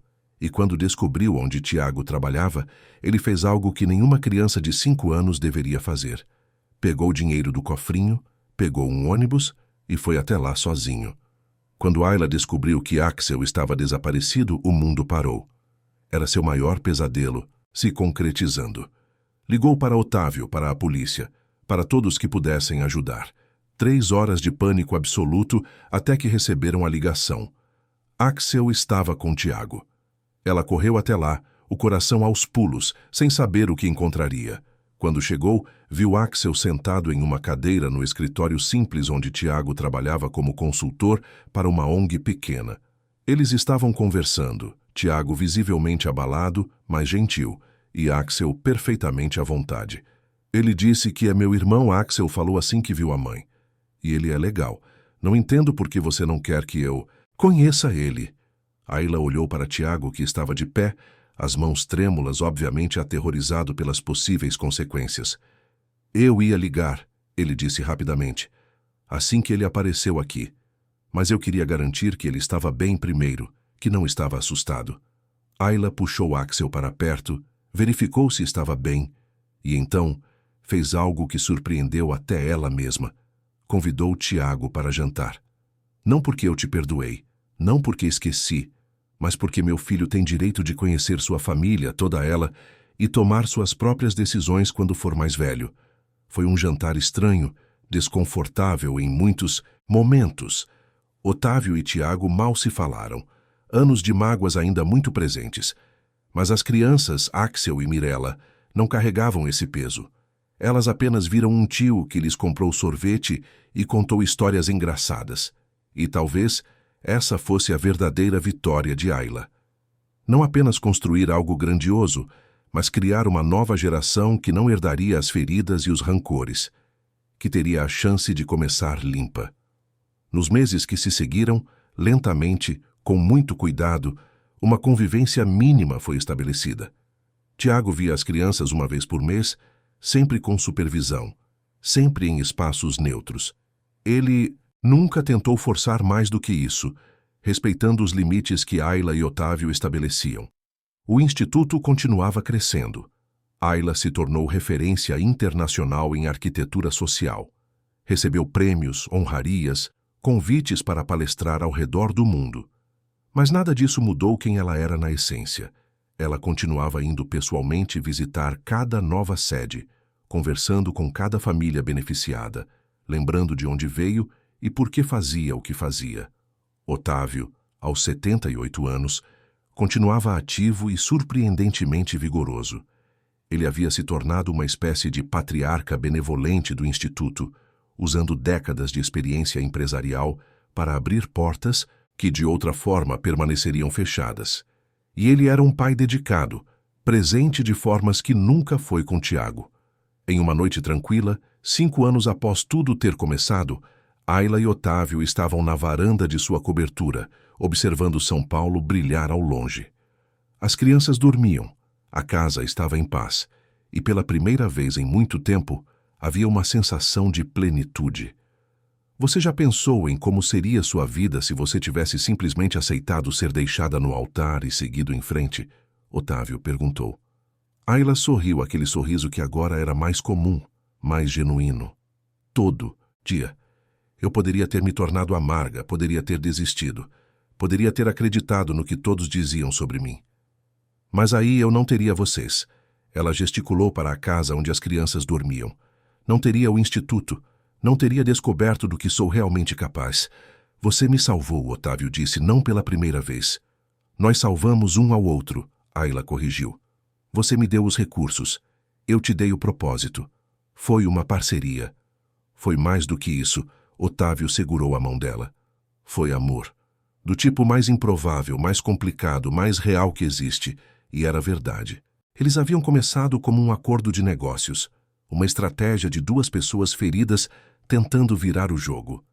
Mas haviam se transformado em uma família de verdade, construída sobre escolhas conscientes, respeito mútuo e um compromisso diário de serem melhores do que foram no dia anterior. A história de Ayla não era um conto de fadas. Não havia príncipes encantados ou finais perfeitamente amarrados. Era bagunçada, complicada, cheia de imperfeições e feridas que ainda não haviam cicatrizado completamente. Mas era real. E talvez essa fosse a única coisa que realmente importava. De mulher traída a arquiteta de um novo mundo. de vítima a agente de transformação, de alguém que o sistema tentou quebrar a alguém que construiu algo que o próprio sistema não poderia destruir. Anos mais tarde, quando Axel tinha 15 anos e estava começando a mostrar interesse em arquitetura, ele perguntou à mãe como ela havia conseguido superar tudo o que havia passado, como tinha encontrado forças para continuar quando tudo parecia perdido. Ayla pensou cuidadosamente antes de responder. Ela queria dar uma resposta honesta, algo que seu filho pudesse carregar com ele. Eu aprendi que vingança não é sobre destruir quem te machucou. É sobre construir algo tão grande, tão importante, tão bonito, que o que eles fizeram com você se torna irrelevante. Eu não venci porque destruí os Valença. Eu venci porque construí algo que vai durar muito mais do que qualquer um de nós. E o Instituto? Axel perguntou. Ele vai continuar quando você não estiver mais aqui? Ele vai continuar porque não depende de mim. Depende de todas as pessoas que acreditam que moradia digna é um direito, não um privilégio. Depende de cada jovem que passa pelos nossos programas e decide usar o que aprendeu para ajudar outros. Depende da ideia de que arquitetura não é só sobre prédios bonitos. É sobre construir dignidade. Axel sorriu, aquele sorriso que misturava características de Ayla e de Otávio. Quando eu crescer, eu quero trabalhar no instituto também. Quero continuar o que você começou. Ayla abraçou o filho, sentindo uma onda de emoção, porque aquilo, mais do que qualquer prêmio ou reconhecimento, era a prova de que ela havia conseguido. Não apenas construir algo grande, mas inspirar a próxima geração a continuar construindo. O Instituto Monteiro Valença não seria apenas seu legado. Seria o legado de todos que acreditaram que outro mundo era possível e decidiram construí-lo, um tijolo por vez. E quando Ayla olhava para trás, para aquele dia fatídico, 5 anos antes, quando foi deixada no altar diante de 200 pessoas, ela não sentia mais dor. Sentia gratidão, porque aquela humilhação pública havia sido o catalisador de uma transformação que mudou não apenas sua vida, mas a vida de milhares de pessoas. Ela havia sido quebrada e, com os pedaços, havia construído algo muito mais forte do que jamais foi inteira. Não foi por vingança, foi por visão, por propósito, por justiça. E, no fim, ela não apenas sobreviveu. Ela transformou o mundo ao seu redor. Queridos ouvintes, esperamos que a história de Ayla e Otávio tenha tocado o seu coração. Se você se emocionou com essa jornada de superação, transformação e amor construído nas circunstâncias mais improváveis, deixe seu like, inscreva-se no canal e conte nos comentários o que mais te marcou nessa história. Todos os dias, trazemos histórias intensas como essa, que revelam o lado mais profundo da alma humana, mostrando que é possível reconstruir a vida mesmo depois das maiores tragédias. Te esperamos no próximo episódio.